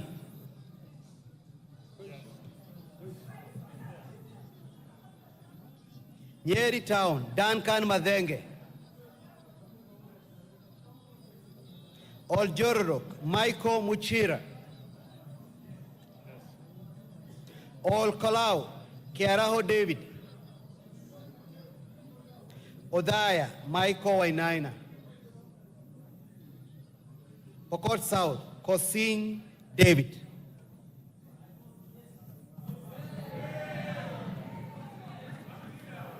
Rabbi, Anthony Kenga Mupe. Rabbi, Anthony Kenga Mupe.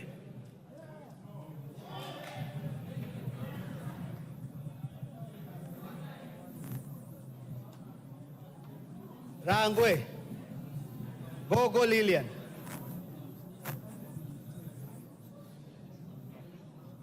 Rarieda, Paul Otiende Amolo. Rongai, Paul Kibet Jebor. Rongo, Paul Abor. Roy Sambu, Mwafrika Kamande.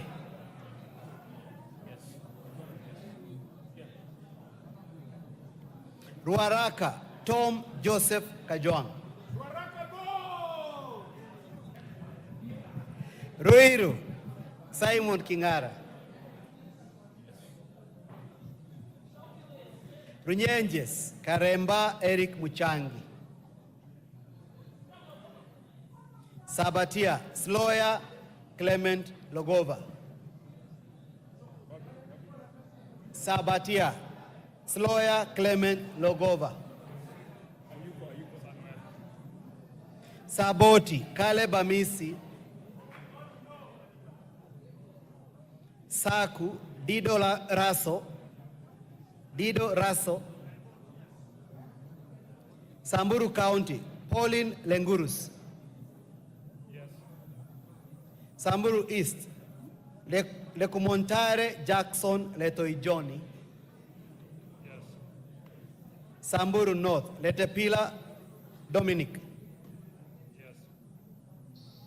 Samburu West, Josephine Lesuda Naisula.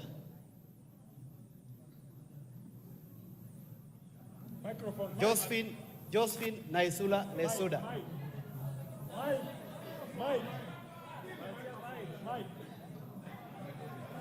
Give her the mic.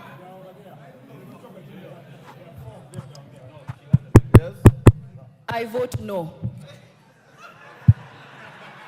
Seme James Nikal. Seme James Nikal. Chinyalu Frederick. Chinyalu Frederick Ikana.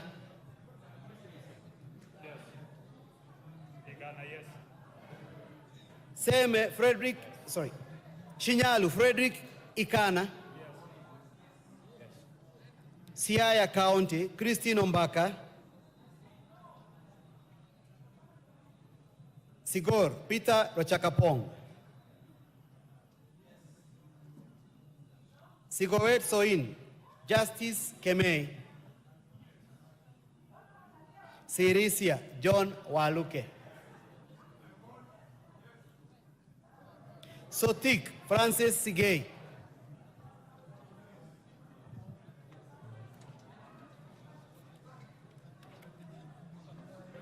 Saudi Menti, Shadrach Mwiti. Shadrach Mwiti, Saudi Menti. South Mugirango, Silvanas Osoro. Soy, David Kiplangat. Starehe, Amos Mwago. Suba North, Millie Grace Odiambo. Suba South, Karori Omondi. Subukia, Samuel Gachobe.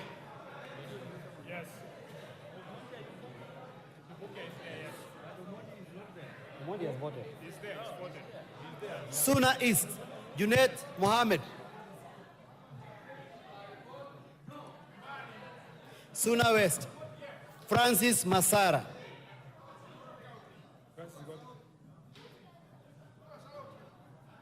Taita Taveta County, Lydia Haika Mziki. Tana River County, Amina Deka. Tarbaj, Bare Hussein Abdi. Tarbaj, Bare Hussein Abdi.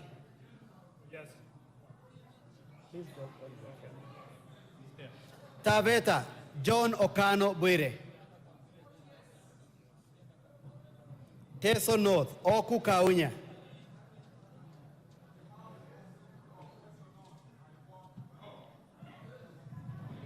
Teso South, Mary Amase.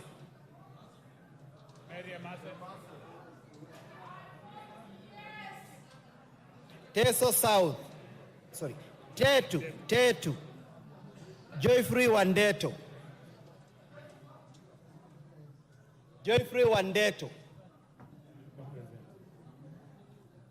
Daraka, George Murugara. Tharaka-Nithi County, Susan Ngugi. Tharaka-Nithi County, Susan Ngugi. Thika Town, Alice Nganga. Tiati, William Kamket. Tiati, William Kamket. Tigania East, Mpuru Aburi. Tigania West, John Mutunga. Tinderet, Julius Meli. Tongaren, John Chikati. Trans Nzoia County, Lillian Sioe. Order. The Chief Whip on the minority side informs me that he is appointed member for Pumula to relieve Honorable Mawathe as a teller.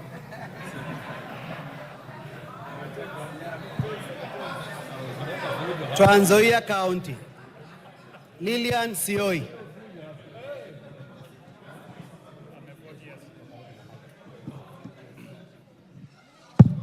Tarbo, Janet CTNA. Turkana County, Cecilia Ngetit. Turkana County, Cecilia Ngetit. Turkana Central, Joseph Namor Emade. Turkana East, Nicholas Gikolok Ngikor. Turkana East, Nicholas Ngikolong Ngikor. Turkana North, Paul Ekom Nabuin.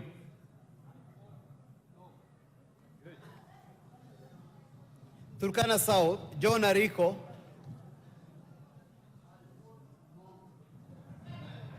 Turkana West, Nanok Daniel.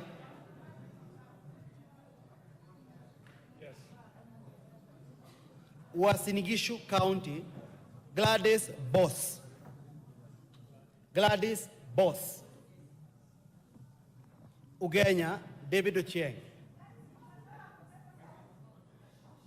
Ugenya, David Ochieng.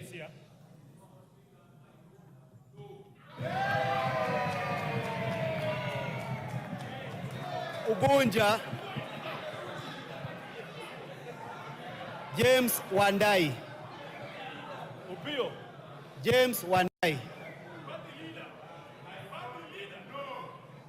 Oriri, Mark Nyamita.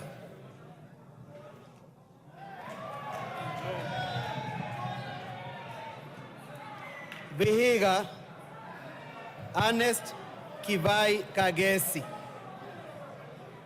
Vihiga, Ernest Kivai Kagesi. Vihiga County, Beatrice Adagala. Beatrice Adagala. Voi, Abdi Chome. Wajir County, Fatuma Jeho. Wajir County, Fatuma Jeho.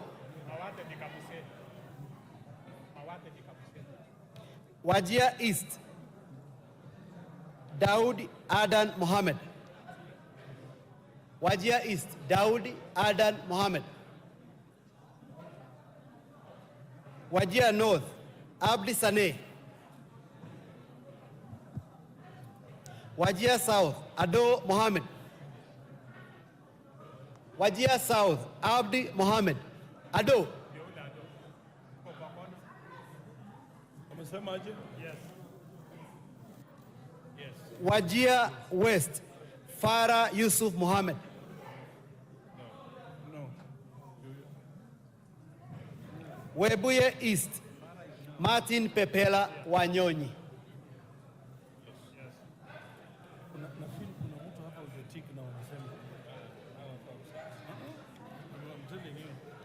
Abdi Daud Mohammed is out of the country.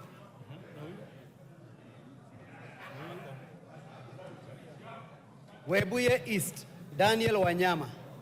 West. Webuye West, Daniel Wanyama. Yes. West Mugirango, Stephen Mogaka.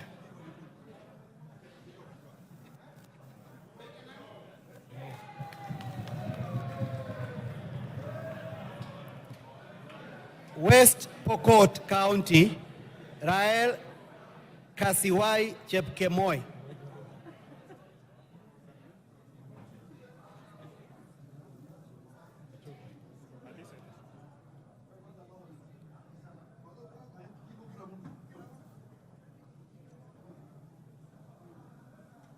Okay, give it. West Pokot, Kasiwai Rael Chepkemoi. West Pokot, Kasiwai Rael Chepkemoi. Westlands, Wetangula Timothy Wanyonyi. Wundanyi, Mwakuona Danson Mwashako.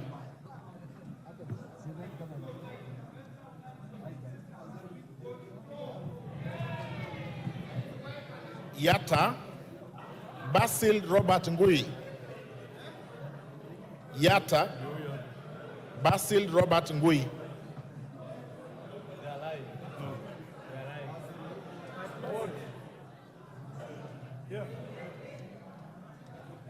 Ali Abdisirat Khalif.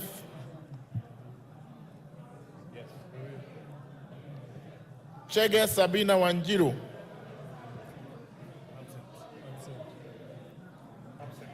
Dina Joseph Hamisi. Harun Suleka Hulbale. Ikiara Dorothy Modoni. Iraya Joseph Wainaina. Koske Joseph Kipkemo.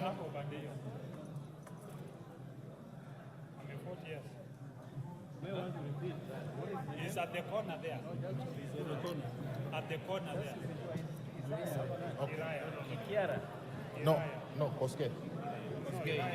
Okay. I will repeat. Koske Jackson Kipkemo. He's there. Yeah. Mayaka Irene Nyakerario.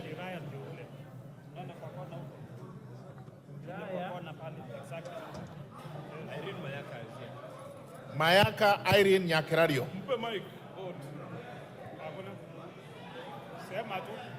Give her a mic.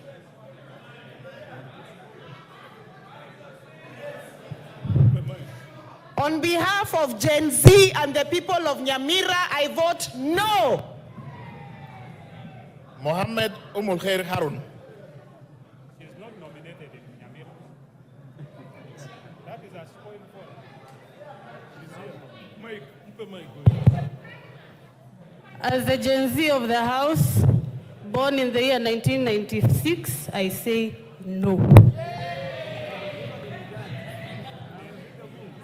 Teresia Wanjiru Mwangi. Teresia Wanjiru Mwangi. Okay.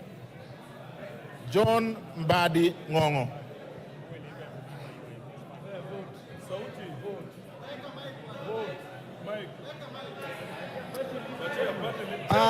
The authentic vote for Suba South is no.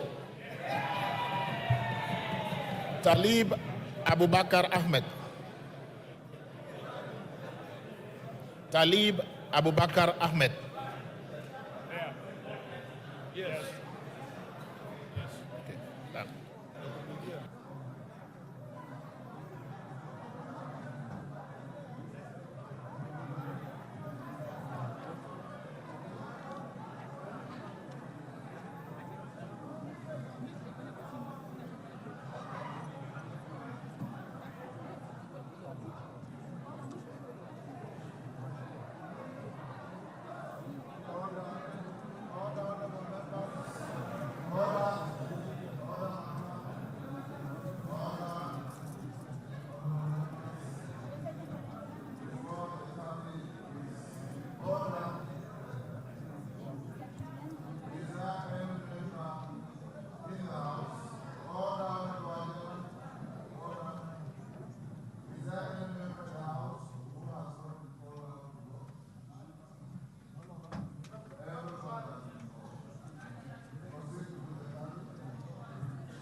Order. Order, honorable members, order. Order, honorable members. Order. The voting is not over until the results are announced. Take your seats. Order, members, take your seats. Kawanjiku, take your seats.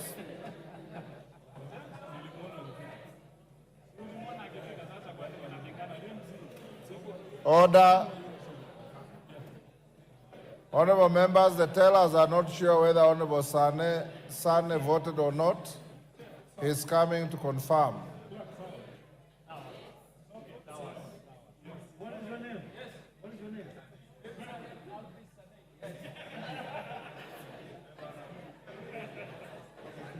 You are satisfied? Yes, sir. Yes, sir. Okay, Sane, take your seat.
Order, honorable members, will the tellers now walk to the bar? Will the tellers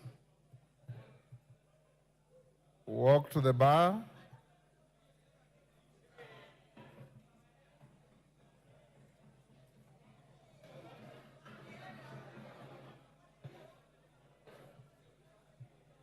Order.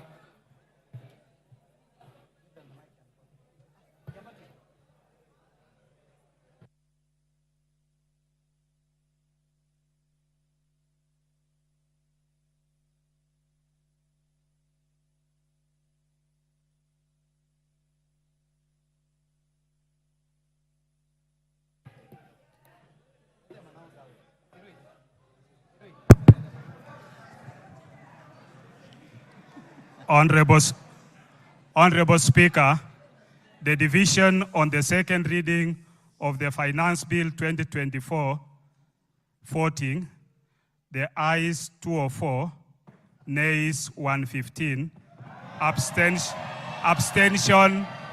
Order. Abstention 0. Haya.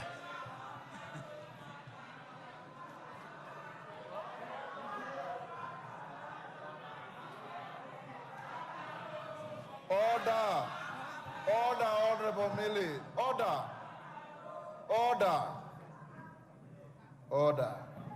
The results of the vote are not announced by the teller. Order. Honorable members, the results of the division on second reading of the Finance Bill 2024 is as follows. Ayes 204, nays 115, abstentions nil, so the ayes have it. Order. I now order for the bill to be read the second time. Order. Order, the House is in session. Order. Order. Clerk. Order. A bill for an act of parliament to amend the law relating to various taxes and duties and for matters incidental thereto. Honorable members, the matter of the finance bill is now over. You wait for the committee of the whole. Those who have amendments to file, you know the deadline was 1 o'clock. The clerk and his team will process those amendments. And as you are told, the House will sit on Tuesday morning when we'll proceed on the same matter.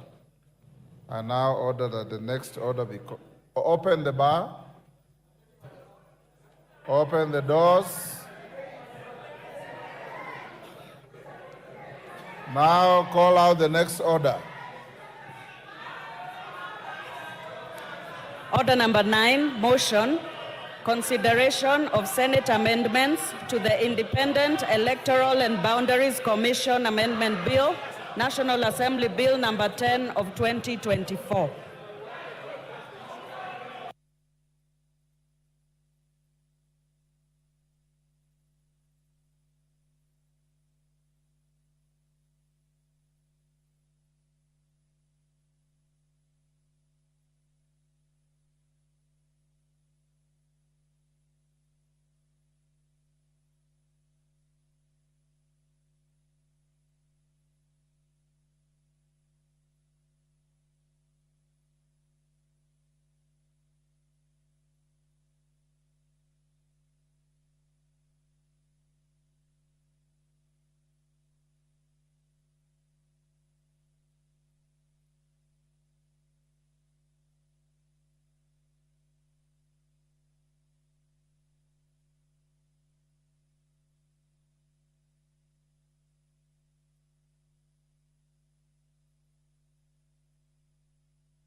Clerk, call the next order.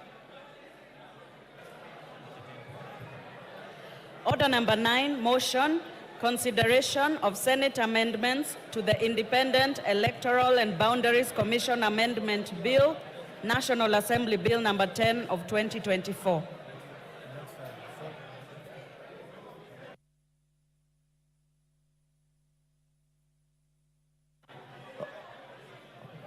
Order, honorable members, order.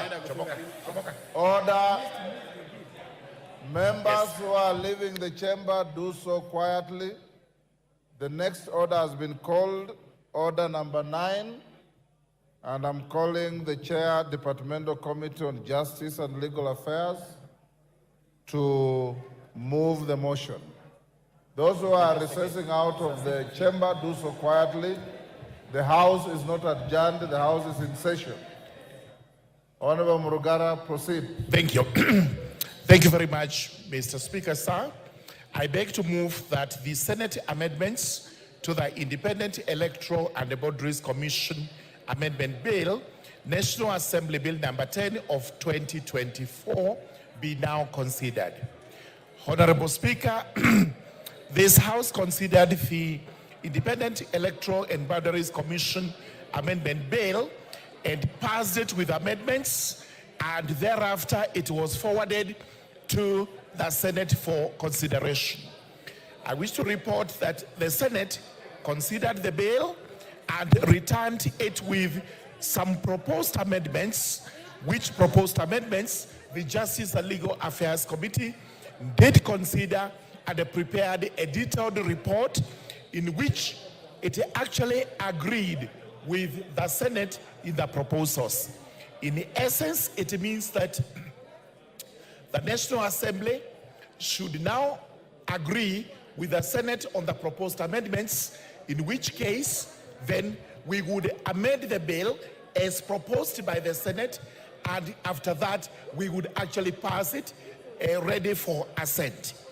The reason why the Justice and Legal Affairs Committee agreed with the Senate is that the proposed amendments are not major amendments as such, but are proposals that since the IEBC Act is supposed to be considered by the two houses, the bicameral houses, where we have made a provision for the National Assembly, then there is also a mention of the Senate. It would have been tidier if the Senate had proposed that we delete the National Assembly and substitute therefore with the word Parliament. But since we are not supposed to touch this bill in any other way so as not to necessitate mediation, we entirely agreed with the Senate and are now in agreement, and we do propose that we move to the Committee of the Whole House, where the proposed amendments will be considered, and once passed or adopted by this House, the bill will have passed through the two houses and will be ready for assent. Honorable members, please resume your seats. Honorable Madam Speaker, therefore I do beg the House to agree with the proposed amendments by the Senate, and we move on to the Committee of the Whole House. With those remarks, I beg to move and request the Honorable Chepkonga, the Honorable Member for Anabukoi, to actually second. I would have given.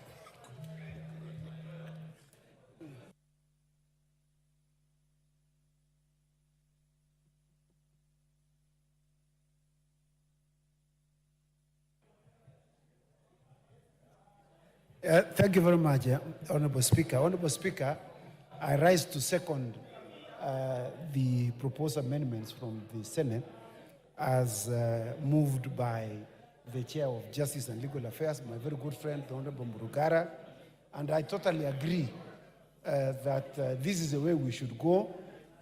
We should consider the other house as also giving input to the making of laws in this country.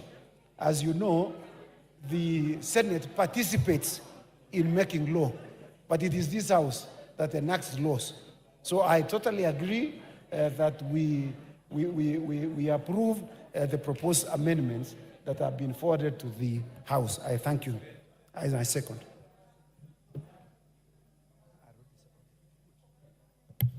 Honorable members, I now propose the question that the Senate amendments to the Independent Electoral and Boundaries Commission Amendment Bill, National Assembly Bill number 10 of 2024, be now considered.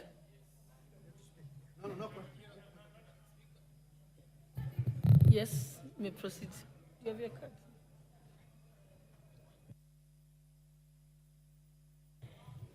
Thank you, Madam Speaker, for this opportunity to support the amendment as presented by the Senate. I have had keen interest, especially on this bill.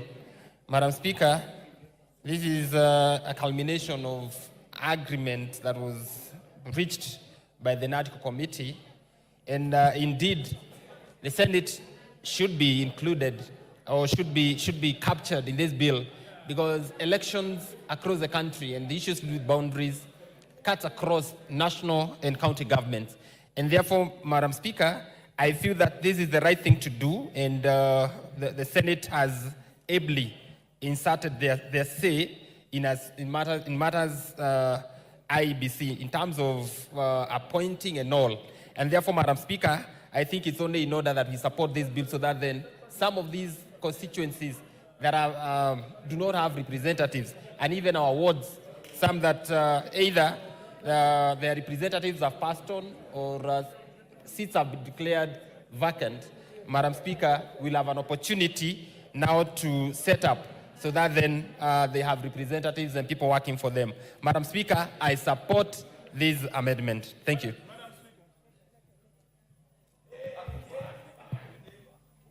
The Honorable Member for Mandera North, Honorable Bashir Abdullahi. Thank you very much, Honorable Speaker. Honorable Speaker, this bill is very important, and I want to urge this House to agree with the committee with the Senate amendments. Honorable Speaker, I have a neighbor constituency by the name Banisa constituency. You may proceed. Minority Leader, I'm going to give you a chance after Honorable Bashir.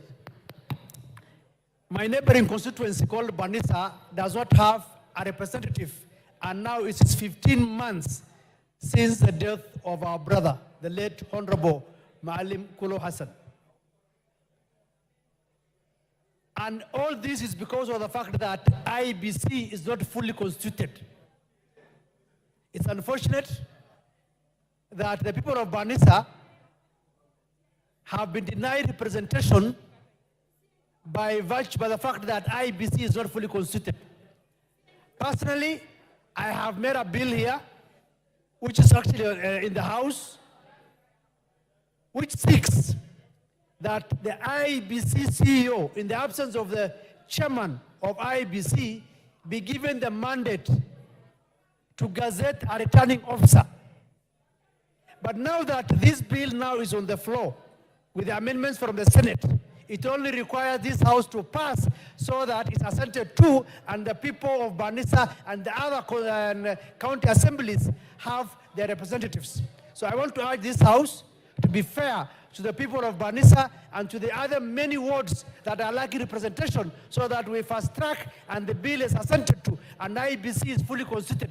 And once the selection panel is constituted, I want to urge them that the membership of IBC Commission should not just take within 90 days, but should be within a span of between 30 to 45 days, so that they are in place and the people of Banisa go for by-election and they elect another representative. I support. Thank you, Honorable Speaker. Yes, Honorable Minority Leader, you had wanted to speak to this? Because you were busy then I gave somebody else. You want to speak? Yes, your point of order, Honorable Junaid. Mr. Speaker, I stand under Standing Order 35. I want to ask whether there is quorum in the House. Madam Speaker, you are certain whether we have quorum in the House, Madam Speaker. Mwende nyumbani bana. Wacha kusumbua sisi.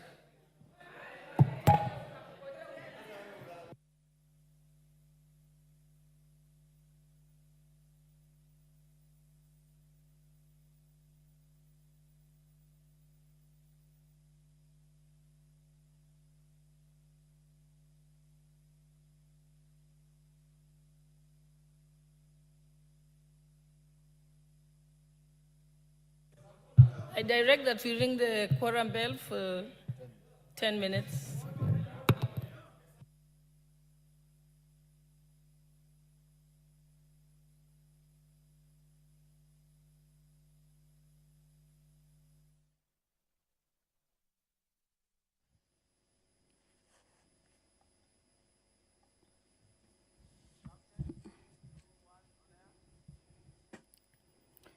Well,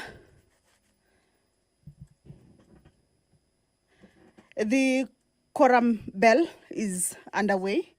The House has fallen short of the required quorum as the business of the House continues. That is an issue that has been raised by the Minority Whip, Junet Mohammed, informing the Speaker that the House does not have the required quorum during the proceedings of the House, and that has necessitated the quorum bell. The business that is on the floor of the House, or that was on the floor of the House, was the consideration of the amendments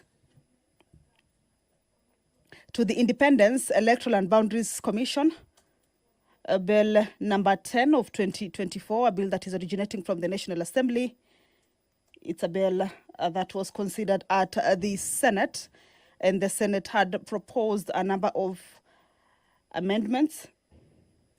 And this is a motion that was currently on the floor of the House. Members looking at those amendments that have been forwarded from the Senate. Some of the amendments or the clauses that attracted amendments from the Senate include Clause 2, Clause 3, and Clause 7. But remember that this is a bill that is the Independence Electoral and Boundaries Commission is one of the 9 pieces of legislation that emanated from the National Dialogue Committee,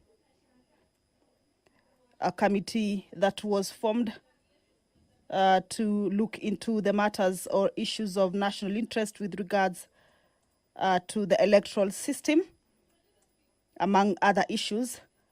So the Independence Electoral and Boundaries Commission is one of the pieces of legislation that came out of that and has already been considered in both houses. What the members were doing now is that they were considering the amendments that the members of the Senate had moved. The bill seeks to give effect to some of the recommendations and views of the public that were submitted to the National Dialogue Committee, commonly referred to as NADCO, on the issues of electoral justice and related matters, outstanding constitutional matters, fidelity to political parties or coalitions, as well as the law on multi-party democracy. The NADCO committee also had looked at issues about entrenching of National Government Constituency Development Fund and the Senate Oversight Fund and the National Government Affirmative Action Fund and establishment and entrenchment of state offices. These were some of the issues that were before the NADCO committee. So already the bill is before Parliament or has been considered in Parliament. The process is ongoing now. The bill was published on 4th of April 2024 and read for the first time on the floor of the House.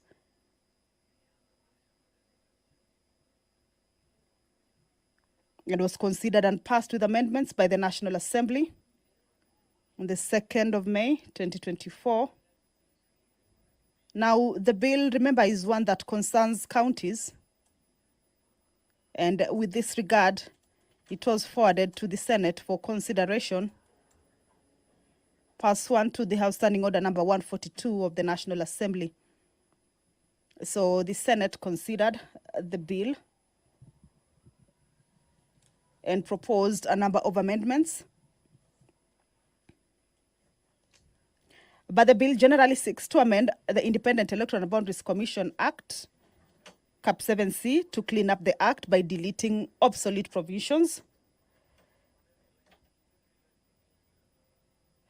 amend Section 6 of the Act and include experience in accounting or information and communication technology as additional professional qualifications for appointment as a member of the Independent Electoral and Boundaries Commission. Also amend the first schedule to the Independent Electoral and Boundaries Commission, that is IEBC Act, Cap 7C, to increase the number of members of the selection panel from 7 to 11 in order to accommodate a wide spectrum of stakeholders and interest groups. Remember, this was a conversation and it led to the proposal that the number of the members of the selection panel be increased so that it could include a wider spectrum of stakeholders and interest groups, as well as replace the current 5th schedule of the Act with a new and updated schedule. These are some of the amendments. Also make consequential amendments intended to align the Act to the judgment of the High Court in Katiba Institute and 3 others versus Attorney General and 2 others. in a 2018 ruling where the High Court held that certain provisions of the Act were unconstitutional. These are some of the amendments, or these are some of the proposals in the bill or contents that the bill seeks to cure or bring forward. Now, the Senate considered and passed the bill with amendments on the 11th of June, 2024. And that is when they transmitted the amendments to the National Assembly seeking concurrence. The amendments were further or subsequently referred to the Departmental Committee on Justice and Legal Affairs for consideration. And that is why the motion on the consideration of the Senate amendments to the Independent Electoral and Boundaries Commission has been moved by the Chairperson, Departmental Committee on Justice and Legal Affairs, Honorable George Murugara, that those amendments be now considered. So that was the business that was on the floor of the House before the minority whip informed or stood on a point of order to inform the Speaker that the House does not have the required number of members during the proceedings of the House. As we have seen, 2 members have walked in. Remember, that is a 10-minute quorum bell as directed by the Speaker, Honorable, that is the Deputy Speaker, Honorable Gladys Boss. Those are members getting into the chambers, of course, in their numbers, and in a few, I believe that quorum will be achieved.